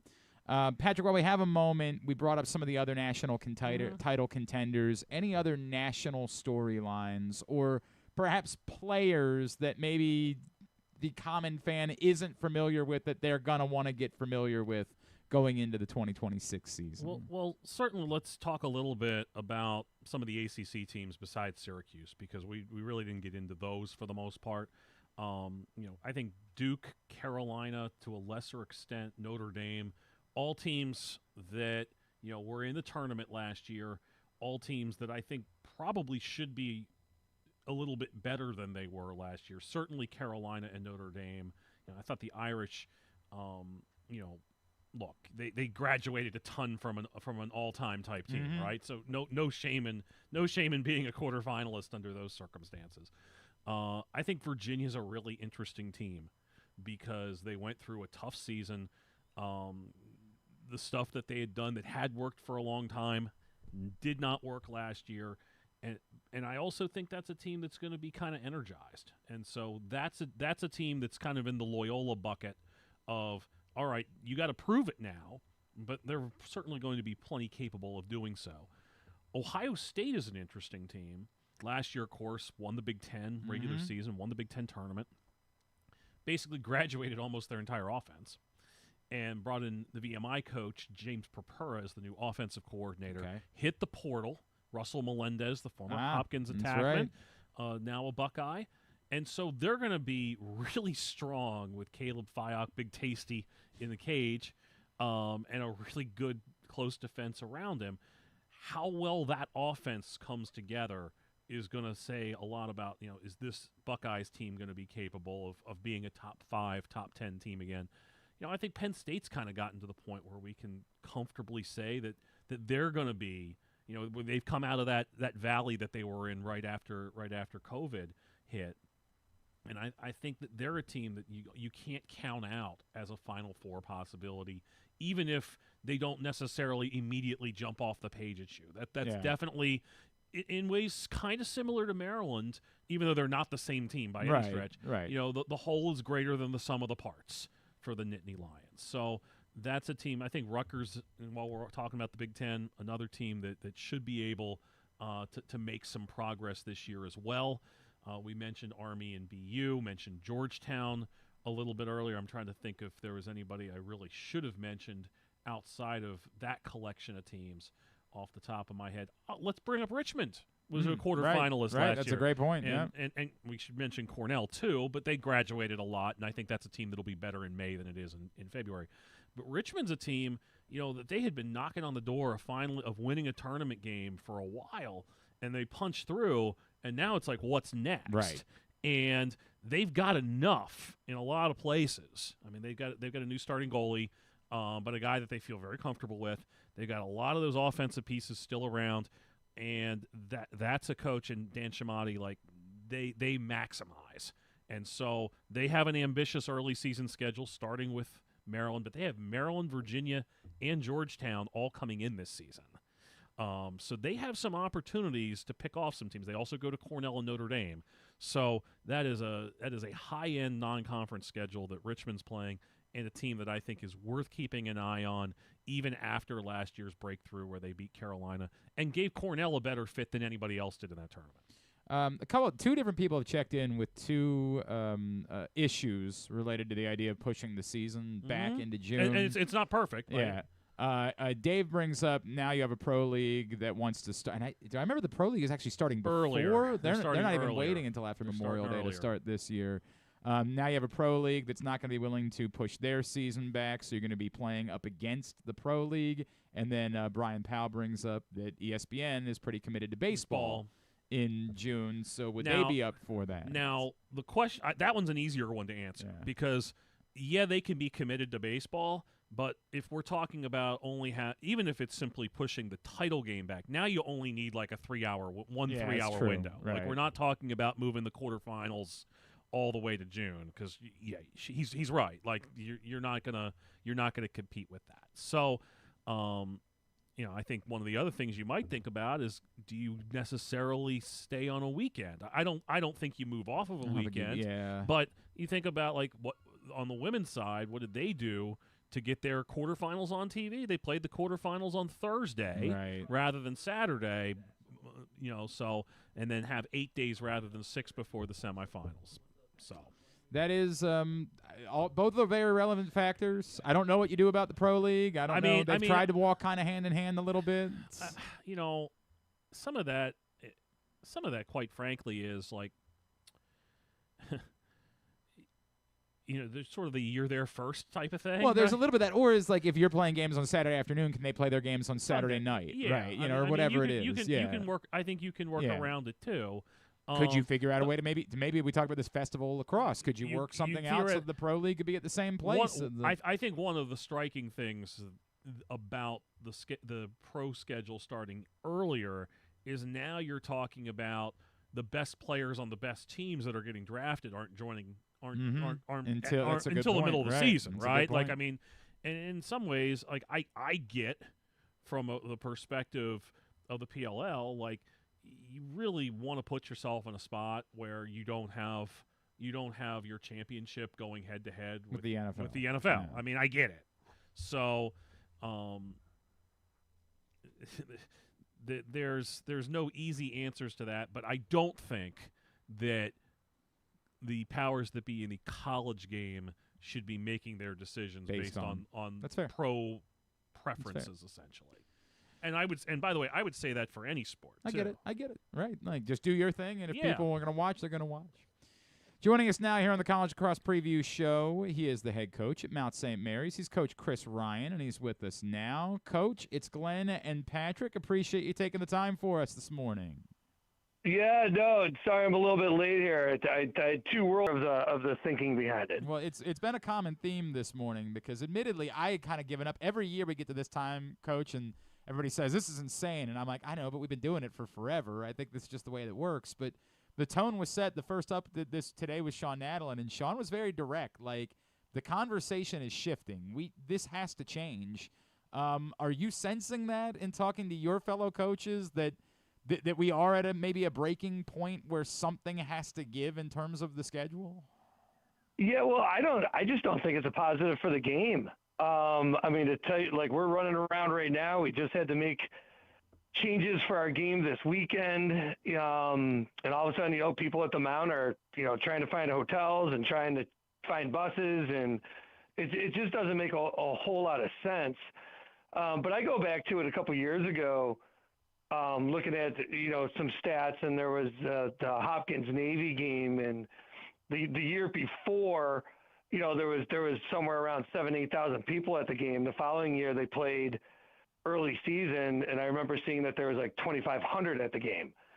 So, I really don't see a reason to be playing this early. And then, quite honestly, you're just talking about student athlete experience, safety, so on and so forth.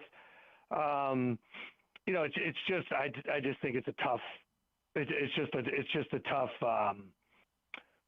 thing to pull off. And I've always been, to tell you the truth, guys, I've always been an advocate of playing like a football schedule, like a 12-game schedule, plus your conference tournament, and start this thing later. But I know there's a couple different models that people are talking about. But yeah, I do think I just think we're starting way too early.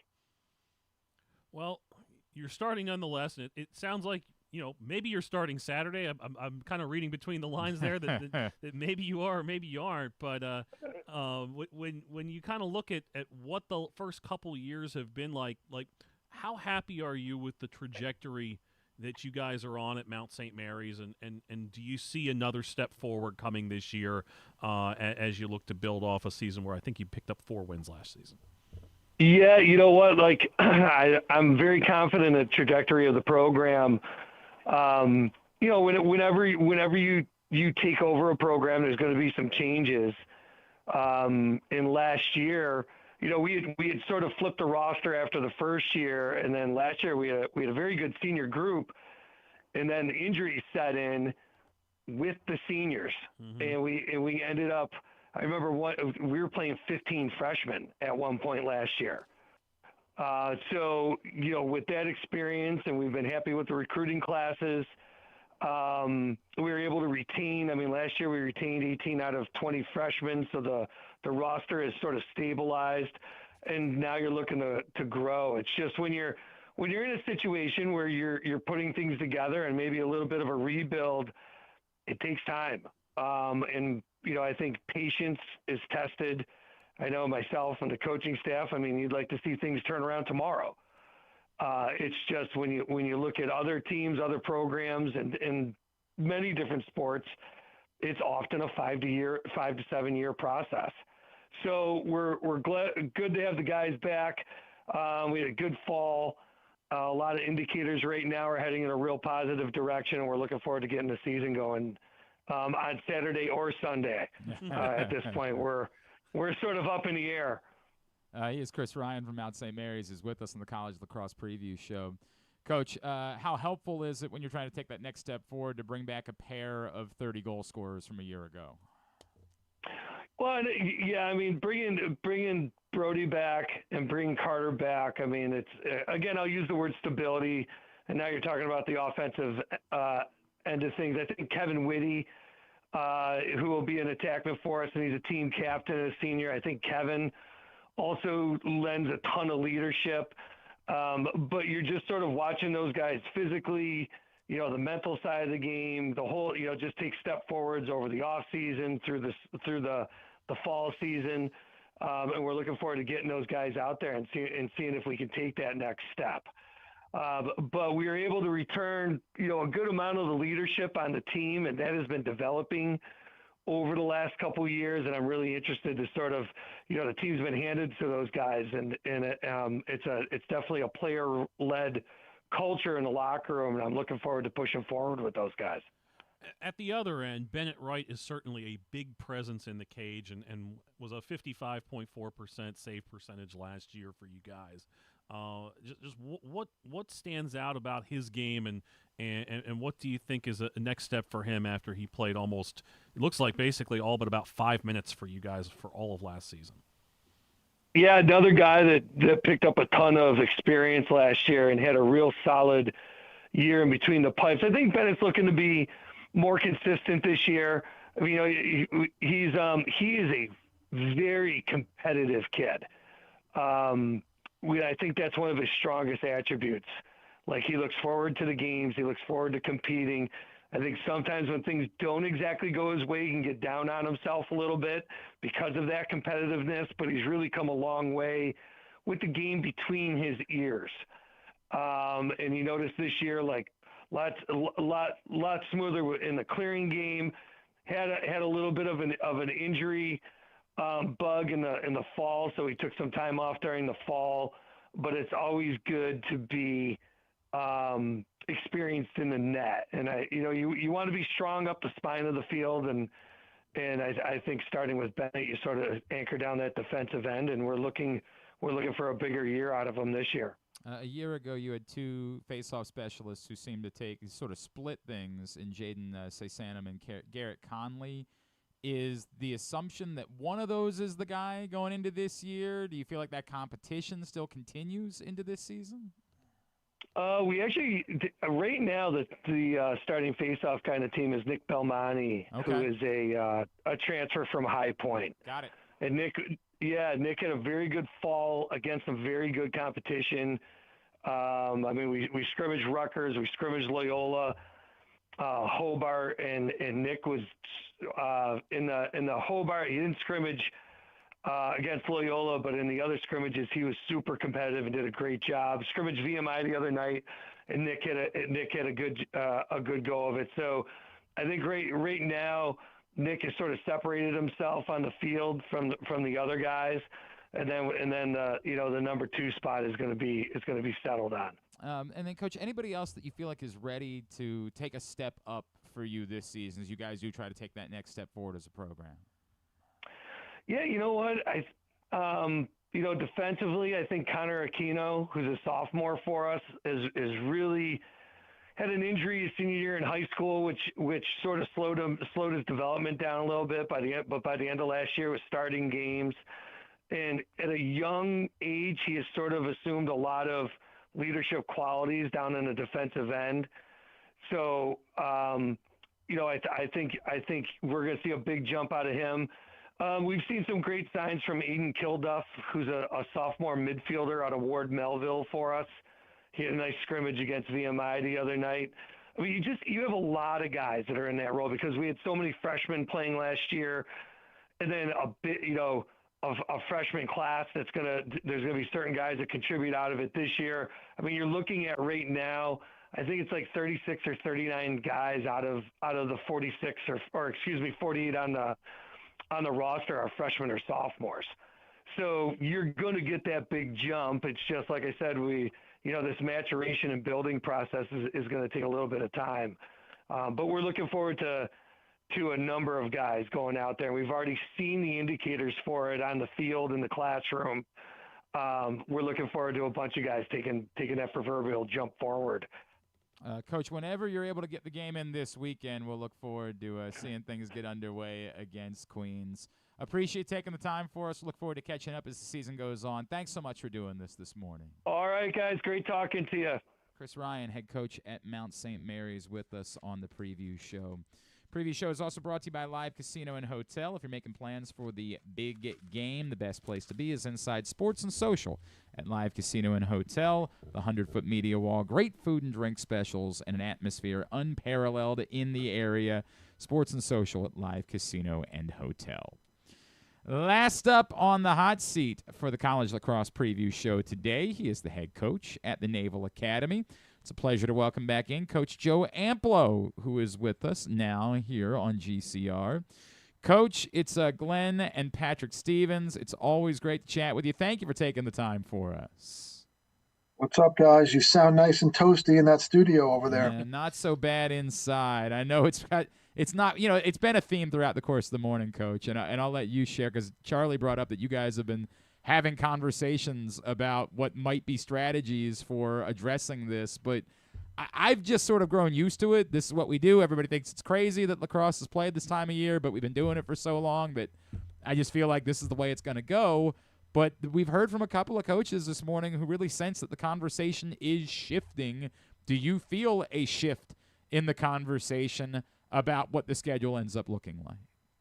Yeah, I do. I think, we've got to use common sense. And, as the leaders of our programs, we're responsible for the health and safety first and foremost of our student athletes, and then their experience. And you've got a long season to prepare for. So to do something that is unsafe and play a game this weekend in the conditions, I think we got to really think long and hard about the impact that might potentially have, and get past our egos a little bit and the fact that we want to try and be, really tough and just really make a good decision for the betterment of our student athletes. So it's a moving target. We'll make a better decision probably later on today about this weekend. Well, just in the bigger picture, like, what do you think an ideal schedule for a season would be, like, in terms of a start time? Yeah, Patrick, I would not be opposed to us as coaches saying that there's a universal start date sometime later in February, potentially a start date for practice close to February 1st. And then that would force us as coaches to go back to the model of some midweek games or conferences saying, like, look, here's a travel partner scenario, and you're going to play a few weekends of Friday, Sunday. I think if it's a level playing field and everybody is forced into that situation, it makes it a heck of a lot easier because then you're looking at your opponents and they're in the same situation where you're not playing a midweek game and then playing a Saturday, or you're playing a Friday, Sunday, and your opponent is not. If we're all in this box of here's the window of weeks that you have to play, you want to try and get your 17 contests in, but you've got to do it in this amount of time, then it takes out that model that we've kind of been pushed to, which is the weekly model. I mean, 15, 20 years ago, there were multiple games a week. I can go back to my playing days. We didn't play until March, and we got 14 games in. Everybody was healthy, and the experience from a student athlete perspective, from a fan's perspective, was much better. So I think there'll be some more discussions. It's easier to say that this time of year because we're kind of forcing us to think about that with the weather. But I think the coaches kind of have to get out of our own way and really think long and hard about the betterment of the sport and ultimately the student athletes and what their experience should be. It's very interesting, and obviously Charlie brought up that travel partner thing too, which of course makes sense that you and he would be talking about it because you guys would be the travel partners clearly in the league. I don't know if maybe the Big Ten, the ACC, a little bit more geographically kind of split up might make it more difficult, but it sounds really smart to me. It does. It really sounds like the best way to address these things. Coach, speaking of betterment, right? I think as we look at your you guys have been right there. And Patrick, I think, was describing it earlier, like a game or two of inflection that sort of determined the season the last couple of years. How does this group take that next step between being a good team, which you've obviously been, in a program that's regularly competitive, to being a team that's ready to go win the Patriot League this year? Yeah, I appreciate the positive comment that we've been good, and I feel like we have been good and almost there. We've struggled with some consistency, and that's mostly on the way we've operated from a staff perspective. I think we've shifted some things. We've been unlucky with some of our health the past couple of years, but every team's going to deal with that. And we've got to find a way to be more consistent through the year. And I'm hoping that this year is that. I think we're a little bit older. The entire team is ours, and they've been in our culture now for quite some time. So they know how we operate. And, I just heard Coach Ryan say that his team is player-led. It's the same thing here. I feel that. I feel like there's a sense of empowerment for our group, and they're really taking responsibility and ownership for how we want to perform and operate on a daily basis. And you hope that lends to a more consistent product on the field. And that's really what we're chasing, is that consistency, because we've shown that we can compete with any team on our schedule and have a chance to win those games. But then there's been moments where we haven't performed our best. So we're really trying to focus on one day at a time and being the best we can be more consistently. And like we try and say here, we just want to try and stack days together. We got to try and do that as much as we can. Joe, it seems like you guys have had at least one dominant defenseman ever since you've been in Annapolis, and A.J. Marsh certainly qualifies as that. Preseason Patriot League Player of the Year, what do you think he's capable of as he heads into this season? I mean, he's capable of pretty much anything the sport will throw at him. He's a very good talent. He's a great kid. He's perfect for this place and who he is as a human being. And he changes the way we play. He's got the ability to give us some freedom to be more aggressive, not only on the defensive side, but more impactful, on the offensive side. He gets up and out. He shows us the way to play in transition. He's a threat on the offensive end. He plays this old school kind of joyful mentality where the way the game was meant to be played, fast and aggressive. And I think it's a fun brand. And AJ has shown us that. He's taught us some things just by his talent kind of showcasing itself. So, he's really turned himself into a better defender. I think that's the thing he had to learn at this level, is how to play defense, one-on-one defense, but also how he fits into the team defense. And that's really where I've seen him improve over the past few months. So I'm proud of him for that. I wanted to ask about another defender who's maybe not the star type of player, but I know that the number 40 matters a lot at the Naval Academy and the Navy Lacrosse. And can you tell me a little bit about Sam Muir and why his teammates wanted him to be the one wearing that jersey this season? Yeah, and I'm proud of our entire team because the vote for that was extremely close, and I think that's just a sign of how important the culture is to this place, and really how Brendan's impact has made an impact on our entire team, because it's awarded for Brendan Looney. And I think that's the most proud thing for me, is that each time we do vote for it, especially the past couple of years, it's been a very close vote. But Sam specifically, he's a kid that's just shown up every single moment since he's been here and executed every role we've given him. He works hard. He is the perfect teammate. One great story I shared when we awarded it 2 weeks ago, when we had camp here late one night over the summer a few years back. It had to be close to midnight after I got back to the office, and I see this large figure throwing a ball against the wall of a building, and I rolled up on the golf cart, and it was Sam Muir. And character is revealed when nobody is watching. And Sam had no idea that anybody was even on the yard. And he was just out there trying to improve his craft in the time that he had to do it. And that's who Sam is. Sam has been that way every single day. He's consistent in that. And he's the perfect person to wear number 40 this year for us. Joe, Dan Daly heads into his third year as a starter for you guys in the cage. And I know experience matters so much at that position, but what do you think he's capable of in his senior year, and how important is he for you guys to get to where you want to get to? He's been very consistent since going back to his plebe year here, and I think for him, he's poised to have a breakout season. I think there's some really good goalies in our league, and he should be talked about in the same sentence as those guys. I do believe he can be a big backstop for us and perform at an All-American level. I would not be surprised if he does that. He's got to be a little bit more consistent. I think he's improved in his clearing game, which has been kind of a thorn in his side early in his career.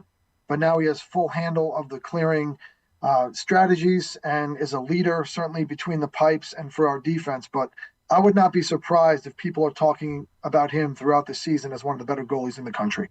Joe Amplo, Navy Lacrosse coach, with us here on GCR. I guess let's stay at the specialist department and getting Zach Hayashi back this season. I almost see like the smile kind of already on your face just when we bring up his name. Oh, he's the best. I mean, what a great kid. We could have given him number 40 the first day he walked on campus. That's the type of human being he is. But he is the ultimate competitor. Everybody who watches him sees it, but more importantly, they feel it. They truly feel the competitiveness come through this kid's veins. And he's like, sometimes we've got to calm him down a little bit. That's our biggest challenge, but he had a good summer with Team USA. I think that was a really good experience for him, and also being around some other college coaches and Coach Nadelen and Coach Goulardi and Coach Busick and those guys who ran that ship, I think was a good experience for him to feel that and be a part of the world's best at his age. But he's a guy that is a leader and just an ultra competitive human being. Bring back your top two scorers from last season, and Mac Haley and Jack Ponzio, 43 points for Haley, 31 for Ponzio. How important is it to have that kind of an offensive foundation as you look to make a push towards a Patriot League title this year? It's a scorer's game now. The defense doesn't win the championships anymore. You got to score to win. And I think having some seasoned guys, Max specifically, has been a 4-year starter for us, captain of our team. He's playing like a senior, has had a great preseason against some really good competition, has been productive in every time we've been out. And he's taking that personally. He wants to have a great year and wants to be the guy that teams key on. And I think he can handle it, And I think the more important point is this is the first year now in almost 5 years where it's the second year with an offensive coordinator, with Kenny Brochard. And my hope is that helps with the consistency, that the system's in place. Kenny knows our players and this place, more importantly, really well. And the hope is that with year 2 of him and our guys, the relationships, the system, that we can show a little bit more consistency on the offensive end. Joe, I know you all hosted scrimmages last week. Is there anyone that, between the fall and the spring, that's particularly stepped up to you and said, this is a kid who's ready to, we've seen him against the top competition. He's ready to really step up in playing time and contributions going into this year? Yeah, there's 2 guys, one on each end. I think Nick Galini is a kid from St. Mary's High School, was very highly touted coming out of St. Mary's and struggled with injury here the first couple of years and battled through that. He's had a terrific preseason, really, really good preseason, and he's, knock on wood here, he's healthy and he's back to what we expect in terms of his potential production. And then defensively, Josh Nagy is a kid from Calvert Hall, who I remember watching him and BK over at Calvert Hall, and I agreed that he's probably one of the best athletes this sport had seen at that time.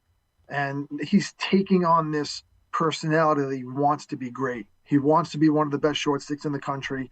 I think he's capable of that. If he can stay healthy and continue to rise to the occasion like he has, I think he's going to show a lot of people that he should be talked about as one of the best players at his position in the country. Coach, I do have to ask, having your daughter around, right? Like having Sophia, and I saw the video of her. Did she get to sing the national anthem? What has that meant to you as a dad, and to be able to share moments like that? It's going too quick, Glenn. It really is. The fact that she's a second class and her time is coming to almost an end here is amazing. I'm so proud of her, and I've got a chance to live that experience from a different perspective, and it's given me a tremendous amount of empathy for our students, because I know now firsthand what they're going through, and also the parents, from the start of that process, her applying and getting admitted and then going through all the entire journey to this point has allowed me to see that perspective, which I think has helped me really appreciate the ups and downs physically and emotionally that these young men and women do go through. That's cool. It's cool, and happy that you get to have those moments with her, and obviously the pride that you must have in what she's doing is really incredible.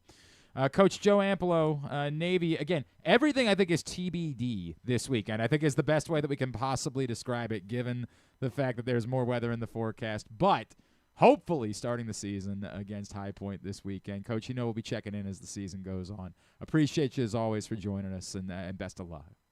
Thanks, guys. Coach Joe Amplo from Navy with us here on GCR.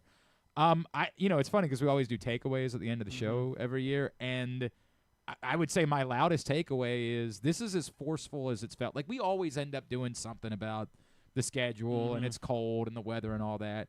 But this, I feel like, is as forceful as the conversation has been. I don't know when you and I did the first of these, but I feel like I don't remember it ever being this forceful about there's going to have to be change. Well, I think some of it comes down to January, yes. right? Like yes. it pokes into January. And I think some of it is going a week without temperatures rising above freezing, right? Like, I mean, those are I think the two variables that make it a little bit more urgent at the moment. Like, it, for whatever reason, a January 31st game seems much weirder than a February 1st game, right? Like, it just does, even though it's only a difference of a day. Just ask Shawn Nadelen, right? But some of it too is you just step outside. It's like nobody should be out here for that long. I mean, like I know just going out and shoveling my car out. It's like, nope, don't want to be out here for more than about 15 minutes at a time right now. And that's not like, complaining. It's just like, no, you just don't want to. Patrick, don't get me. Baltimore County put up a message yesterday that recycling was going to be on a slide schedule. So, like an idiot, I took all of my recycling out last night, and when I got down there today and it hadn't been picked up, I'm not the type, but I was like ready to go march on the government building. Like, you made me go through all of that last night. It was hell. Hell. I understand the feeling entirely. I don't know. We'll see. What do you make of the idea of conference like travel partners, and would it may be one thing in the Patriot League where Charlie and Joe both brought it up, but would the Big Ten be able to do that? Would the So let's run through a few leagues here. The Big Ten coaches are almost certainly going to veto that, specifically because of how brutally physical those games are. Sure. And it just, for the way that those rosters are constructed, particularly you think about teams that essentially have their players in high-end power conference weight rooms. Like those teams are built just to play that way. I don't see the Big Ten doing that, although you could conceivably go Maryland, Hopkins, Rutgers, Penn State, Ohio State, Michigan. Yep. The ACC has 5 teams. So you're probably not going to do that. Realistically, you've only got 4 games for each anyway. The Patriot League idea is interesting, but it would be more interesting if there was a 10th team. Right. Because you obviously can have BU Holy Cross, you can have Loyola and Navy, Lafayette and Lehigh, and then pick 2 of Bucknell, Colgate, and Army. Yeah. So there's a little bit of the math doesn't entirely match I know up buys could probably work into that somehow. You certainly could. Yeah. And I mean, I think that. But that's the idea. The idea is that you don't want to have buys because you're trying to keep it as even as possible to get everybody on board with it. Well, you're actually going to be okay with the buy, because what you would do is you would have the 9th team just not play on a given weekend or play a non-conference game. Oh yeah, so and so essentially what you're looking to try to pull off is a scenario where everybody has and I'm kind of inferring this, but everybody has a weekend on the road where they do that, and everybody has a weekend at home where they're doing that, where they get to play 2, one way or the other. So the idea there would be you play 8 conference games in 6 weekends, I think is how you would try to draw it up. And I haven't had nearly enough time to sort of mentally try to figure out how you would make that work, aside from just kind of pointing out, well, these would be obvious travel partners. And the truth of the matter is that most of that league isn't so spread out that you couldn't, like, you could go from BU to Army or something like that. You could go from Lafayette to Loyola if you needed to. And we can throw all sorts of combinations in there, so it wouldn't have to be. And I don't know if the Patriot League is like some other, like in the Big Ten, everybody goes to either Maryland or Hopkins in a given year, but not both. Is how it works. That makes sense. All right? Sure, that makes sense. So that the idea being that, okay, well, you think about the old A10 model before they added the 7th team was you go to Hobart or St. Bonaventure, to St. Joe's or to UMass. You go to Richmond or High Point. But okay. So you only have one significant travel. Yeah. Yes. So, and we can do the same thing in the Big East with Denver and Marquette. Like those teams, those East Coast teams only go out to one of them. So and the flip side argument would be that in this scenario, maybe Ohio State and Michigan only go to either Maryland and Hopkins, correct, or Rutgers and Penn correct. State. It could work out that way too. But like I said, I don't think, especially given the number of TV games that they are occupying, I think that the Big Ten and ACC are less likely for that reason as well, because they have league networks. But don't those networks need games on the weekdays too? Don't they need a? How many Big Ten classics have you seen from the 1997 Citrus Bowl or something like that? I'm good on all those. I think I watched once maybe Appalachian State beat Michigan, and that's the list of things. I think long time Big Ten stalwarts Miami and Maryland playing in 1984. Great point. Big Ten legends, leaders and legends. I just came up with that. those programs. All right, very good. Anything else that you that stood out to you from our conversations? No, I mean, I think that there's a lot of prove-it teams, right? Mhm. Like Yep. Loyola's in that boat. Hopkins is in that boat. I think UMBC's in that boat. I think Navy's in that boat. And I think Maryland is a clear-cut national title contender. I don't know if there's another team. I think Towson's a known in the CAA, yes. right? It's a known. I mean, I think you would say that Towson should be a favorite to make the tournament. How far they go, I mean, I think some of that's going to depend a lot on how well that defense comes together, because they're going to be able to score. No doubt. You look at what happened against Princeton last year.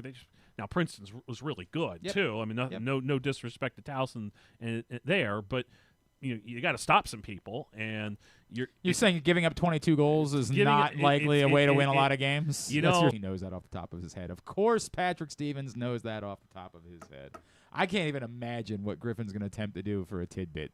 I have no idea where this is. It's going to be way too easy. But if it's that easy, I'll give him a ball busting a baseball player from the list, because I still have a ton of ball. But it's not Xavier Hernandez. It's right? not Xavier Hernandez, who I got one team for Xavier Hernandez this morning. Tidbit is brought to you today by the Costas Inn. The Costas Inn has two great locations: the original, 4100 North Point Boulevard in Dundalk, and the second location, which has been open for almost a year at this point, in Timonium at the Grandstand. Everything about the original Costas Inn, except for steamed crabs. You can only get those at the original, but everything else on the menu you can get at the new Costas Inn at the Grandstand in Timonium. Of course, we saw C.J. Kirst, become the new all-time goals leader in Division I men's lacrosse, finishing his career with 247. He finished his career with 345 total points, which put him 10th all-time. Ooh.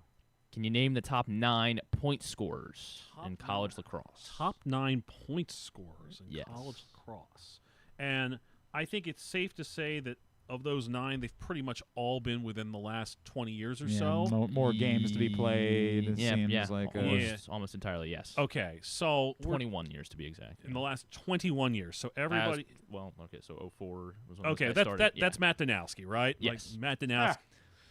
Matt Danowski of Duke had 353 points. Okay, he is 8th. 8th. Okay.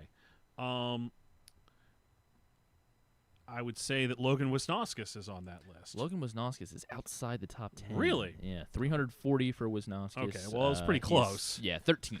Okay. Well, Jared Bernhardt, right? He's got to be up there. No? No. Bernhardt. There are no Terrapins. No Terrapins. Okay, well, Wisnauskas is the top.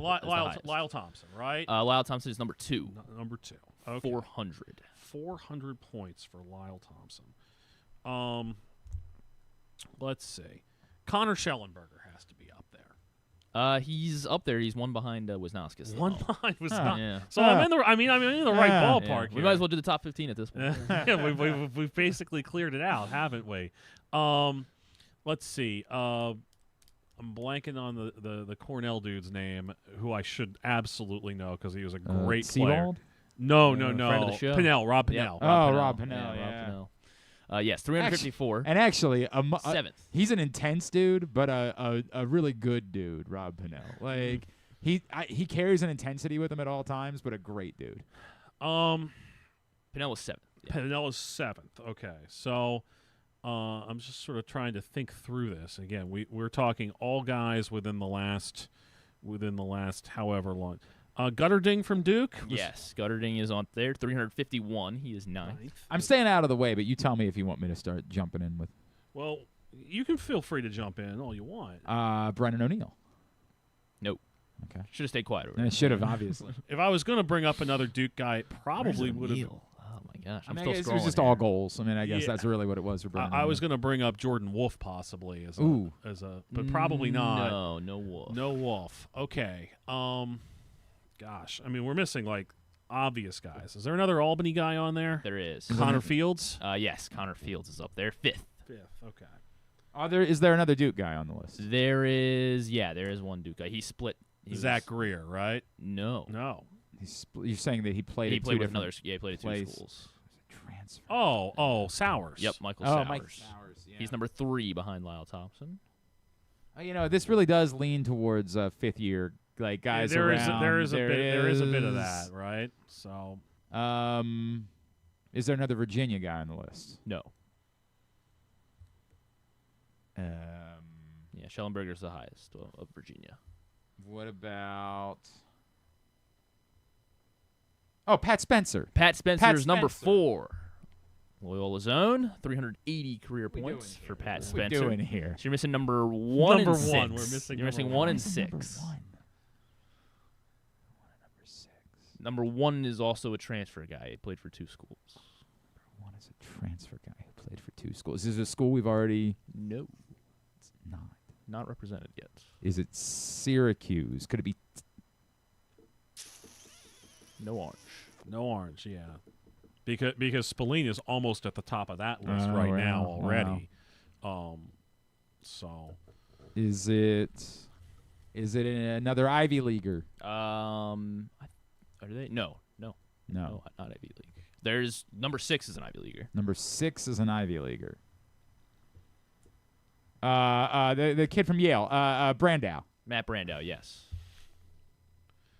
360 points for Matt Brandow, just behind Connor Fields. Number 1. Yeah. How do we not have number 1? Not doing very well here, Stevens. Notre Dame? No. I was about to throw out. I was going to go Kavanaugh.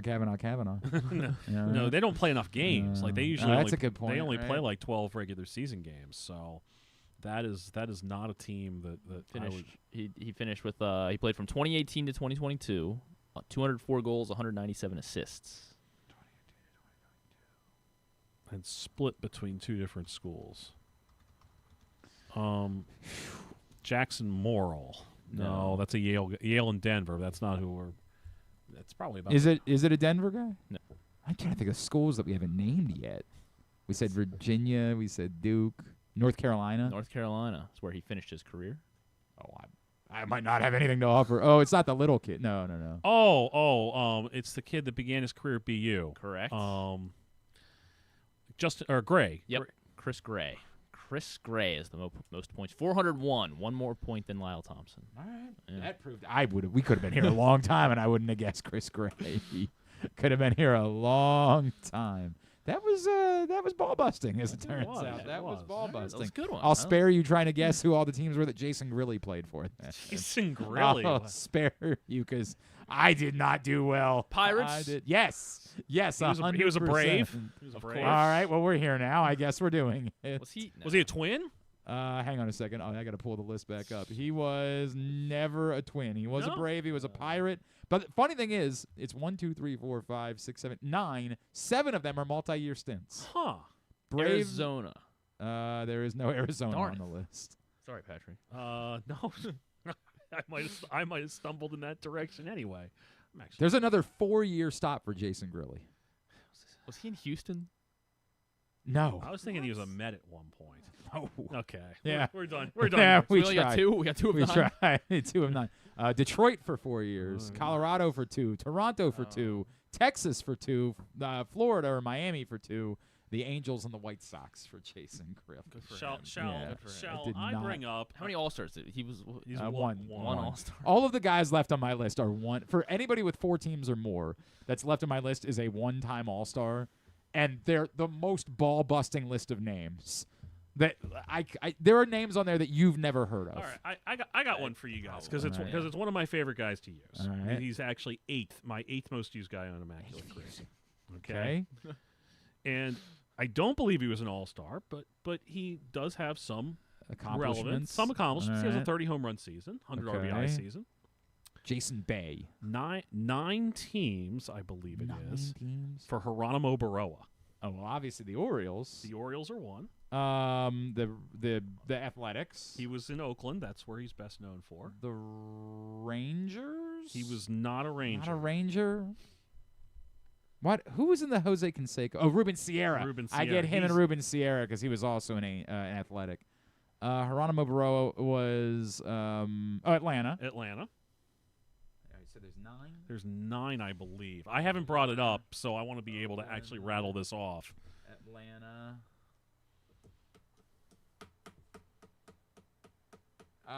He ended up in Cleveland after Baltimore. He did have a Cleveland stint. War Department now. The Dodgers. He was a Dodger. All right, that's he probably, was a that's Dodger. Probably the Yankees. He was not a Yankee. He wasn't a Yankee. Wasn't a Yankee. He wasn't a Ranger. He was a White Sox. He was not a White Sox. All right then. That's because he was a Tiger. He was a Tiger. Hey! He was also a Red. Okay. And he was a Marlin. Okay. And he was a Blue Jay. Damn. Of course. Damn. You can look that up if you. Geronimo Baroa was. What years did he play? 1989 to he knows 2000. the 9 teams that Geronimo Baroa played for. He was never an All-Star. Geronimo Baroa, we got Oakland, Atlanta, Baltimore, Detroit, Dodgers, Blue Jays, Guardians, Marlins, Reds. So, yes, there you go. Those are the 9 Was teams. it 89 to 2000? Was that the 89 to 2000? The years. He knows the years for Geronimo Baroa. The years. Lord. Well done, sir. Well, done. I've used him 66 times on the grid, Not so bad. Not bad. It's an interesting list that I got here. So You can see got your top and stats. most used? Okay, hang on a second. His top players most used: Bobo Newsom, we were just talking about this morning. Elmer Flick, Hall of Who the Famer. F is Elmer Flick? Hall of Famer, Elmer Flick. Ron Tingley, Alberto Castillo. Finally, it took to. I know Bobo Newsom, but I know 2 of your top 4 as even existing.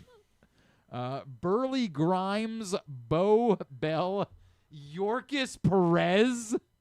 What's a Yorkis Perez? I'm with you on that. he was an Oriole. Geronimo Baroa. Kevin Jarvis. I do remember Kevin Jarvis. Colorado at one point for Kevin Jarvis. He was in a lot of places. Yeah, San Diego, I want to say. Yep. Yeah. Yep. Jorge Julio, Orioles legend. Ed Vosberg. That is not ringing a bell for me, Ed Vosberg. Rico Garcia, the legend himself, Rico Garcia. It was decent. Larry Cassian. I got nothing on Larry Cassian. Ryan Lavarnway. All right. Dan Schatzeder. What is Dan I don't think you can say that on the air. Felix Rodriguez. You mean Felix Hernandez? No, I don't. Oh. Felix Rodriguez, who again feels like a made-up baseball player. Xavier Hernandez, who we talked about earlier today. Luis De Leon. Rich Bordy. No, I got nothing on Rich Bordy. He's an Oriole too, if you say so. And Mark Huisman. Nope. Nothing, He was an Oriole too. Nothing. Sure. Well, maybe you got to do a little research on these that. are all do your own These research. are 80s Orioles. Huisman was like 80, like 90. Okay. Bordy was mid 80s. I was gonna say I know most of the 89. Luis De Orioles. Leon had an Orioles cameo. Yeah, in I 87. did know that. God, that is an unbelievable list. There's Patrick Stevens, most used on the now grid. you got an extra bonus from That's this. true. From That this. is a good point. Here's the YouTube comments want to know if we have a Final Four prediction. Oh. I'll go with Maryland, Syracuse, Princeton, and Georgetown. For basketball, is this? Oh, no. Well, Maryland's going to make it? No, I don't think so. I think they're Not- going to not- fall just short. I think the line was 43.5 though on Saturday, so I think they did. They did cover. Statement Did they? cover. I thought they lost by 45. You know, they have now, that was their 5th worst loss in program history, and amazingly 3 of those 5 losses came on January 24th. Stop scheduling games that day. That's What are we doing? Yeah, right. just come on, man. Somebody's They gotta- had one of them was the Duke game in 2009 where they went down there and lost like 85 to 41. Oh, or I was whatever. there for that game. You were in Durham? Oh, yeah. And I believe the other was against noted World War II era power Bainbridge Naval Station. Ah, the old Bainbridge Naval Station. Remind me, was that Powerhouse. That was the game where after Gravis had said, "This is my house" about Duke, right? I think so. I remember being there, and like I don't remember if it was you. Somebody. It was his junior year. Somebody had to sheepishly. It might have been Yonda who had to like sheepishly bring it up after the, or maybe I actually did. Somebody had to do it. Then Gary is just, and I remember oddly Gary was not as pissed as you would have expected. him to be. He was actually like he had plenty of time to process. Yeah. What had happened. Was definitely not nearly as worked up as you would have expected Gary Williams to be after he lost by 44 points. Was very matter of fact, and in fact, even what he said about Gravis, probably because he knew like this kid is special. I'm not gonna get after this kid. Was like, yeah, I think I would have preferred him not saying something like that. Like, I think that was the best that you got out of Gary about it. But yeah, that one was that might have been the first time I ever went to Cameron too, and those kids, man, they were all over it. That was back because did they still put the media down on, or do they all move them up? No, there's no place. There's no room up there to put. There isn't. Well, no. at one point somebody told me they got put like in the. There are some seats up there, but you're yeah. That's simply overflow area. Yeah. Okay. All right. Yeah, they are right on top of you. They are literally breathing. You are sharing breath. Do not wear nice clothing while you're sitting. No, you are sharing breath with students at Cameron Indoor Stadium. There's not really a whole lot to say about Tubular tonight because no local teams are in action the best this college evening. basketball game of the year, maybe. I don't know. What's tonight? I don't even. Nebraska, Michigan. Right. Yeah, that is a good point. That is really good. And Arizona won last night, right? So they're still unbeaten. They held on. They were up by like 20. Yeah. And BYU got it down to ended up a 3-point game. Okay. Patrick, first game since 2000. Or I guess I should have. I didn't want to give that away. But all right. So first game since first game with two teams with 2 or fewer combined losses. So 2 or fewer combined losses since when? When was the last time? What, Baylor Gonzaga in the national title game? No. Oh, no. Like this late in the season where you had 2 teams combined, they had 2 or fewer losses between we have Michigan and Nebraska. But wasn't that Gonzaga team undefeated? Yeah. And pretty sure the 2021 national title game was like really? They were both undefeated? 2 losses. No. Well, maybe they don't count it because the season was shorter. Maybe it was 2 losses. Maybe it was a 2-loss Baylor team. Hold on. But Gonzaga was definitely undefeated going into that game. They were unquestionably. I don't know if what I don't know what your list is, but maybe Baylor had 2 losses. Okay. So this is the least amount, like latest in the season. Regular season, maybe. Okay, so you're right. Baylor Gonzaga. I guess that was an oversight. It's a bad. Was there a Florida Tennessee? Before that, was there a Florida Tennessee at some point that was of that sort? No, I was going back to 2000. Looks like 2008 between Duke and North Carolina. Okay. On February 6th, 2008. That would have been the last. Well, I'm glad you didn't use that a tidbit because Well, Patrick you would have been a liar if you had done that. Anyway, that because that's the huge game tonight. Of course, it's available on Peacock. Peacock is where you can find Nebraska, Michigan tonight at 7:00. The East-West Shrine Bowl tonight at 7 on NFL Network. Both Eli Heidenreich and Landon Robinson from Navy, who, of course, as you would expect, have both been very impressive at Shrine Bowl practice all week, according to all the draft folks who are down there. And Australian Open tonight on ESPN2. The schedule for tonight, they play the 2 women's quarterfinals first because the semifinals are tomorrow night. So it's Swiatek and Rybakina, and then it's Pegula and Isimova, the All-American quarterfinal. And then the men's quarterfinal tonight is Djokovic and Musetti as a bummer Lerner Tien. Man, he took set 2 from Zverev last night, and I was like, oh, this could be a thing. But it wasn't meant to be. Loses in 4. And then overnight tonight, the other men's quarterfinal is the last standing American Ben Shelton against Yannick Sinner. Go get him, bud. Go you think you can do it? No, I do not. But to be fair, I don't think anyone else, not Carlos Alcaraz, can either. I just think that we're in a parade. Anything non-sports wise? Not really. The Wonder Man show on Disney Plus. That one. Comes this out is today. like a superhero, but he's an aspiring actor. Crosses. He wants to be in a superhero movie, but you can't be superheroes. I think it's Marvel. It is. Okay. It is. I did see something for it, but it did nothing for me. Yeah. Anything else? Best Medicine episode of that. With our friend Josh Charles, of course. And that's it. Was there no episode last week? It didn't pop up on my Hulu. Oh, I think is this the only the third episode? I've gotten 2. How far All right. I'll check. We'll save that. Patrick, your schedule for the rest of the week? Sort of in flux at this point. It's fair. It's fair. Who's actually playing? When are they playing? All of those things. Yeah, so not sure what the weekend looks like, but going to try to make it over to Towson on Thursday. That's the 9 o'clock. The 9 tip o'clock off. UNC Wilmington game, and Towson went down and played really well against Elon, and then did not play well against North Carolina A&T. So they're 4-5 at the turn in league play. But the thing is, they're like 11th in the 10th or 11th in the standings, but they're a game out of 4th.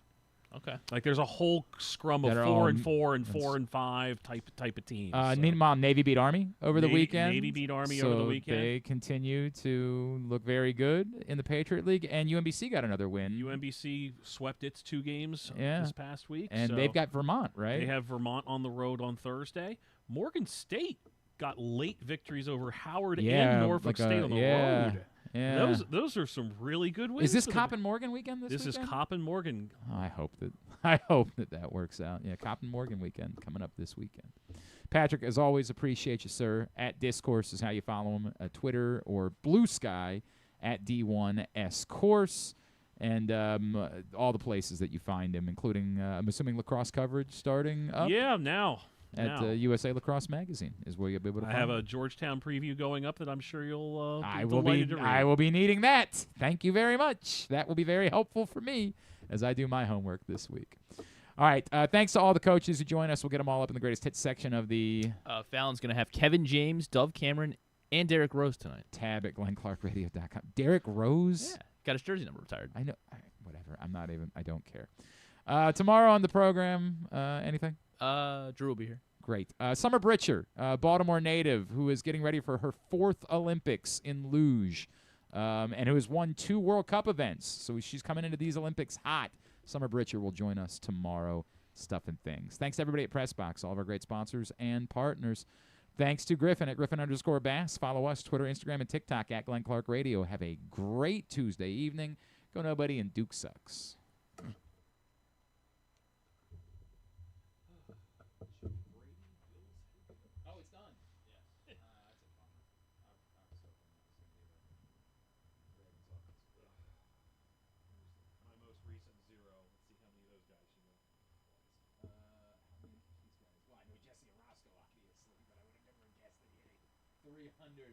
You using relief pitchers specifically for your 300 batting average season is a hell. I do know Darwin, but I don't know why I know Darwin Pavilion. I definitely didn't know he was an Oriole. Rangers, Blue Jays, Orioles, Expos.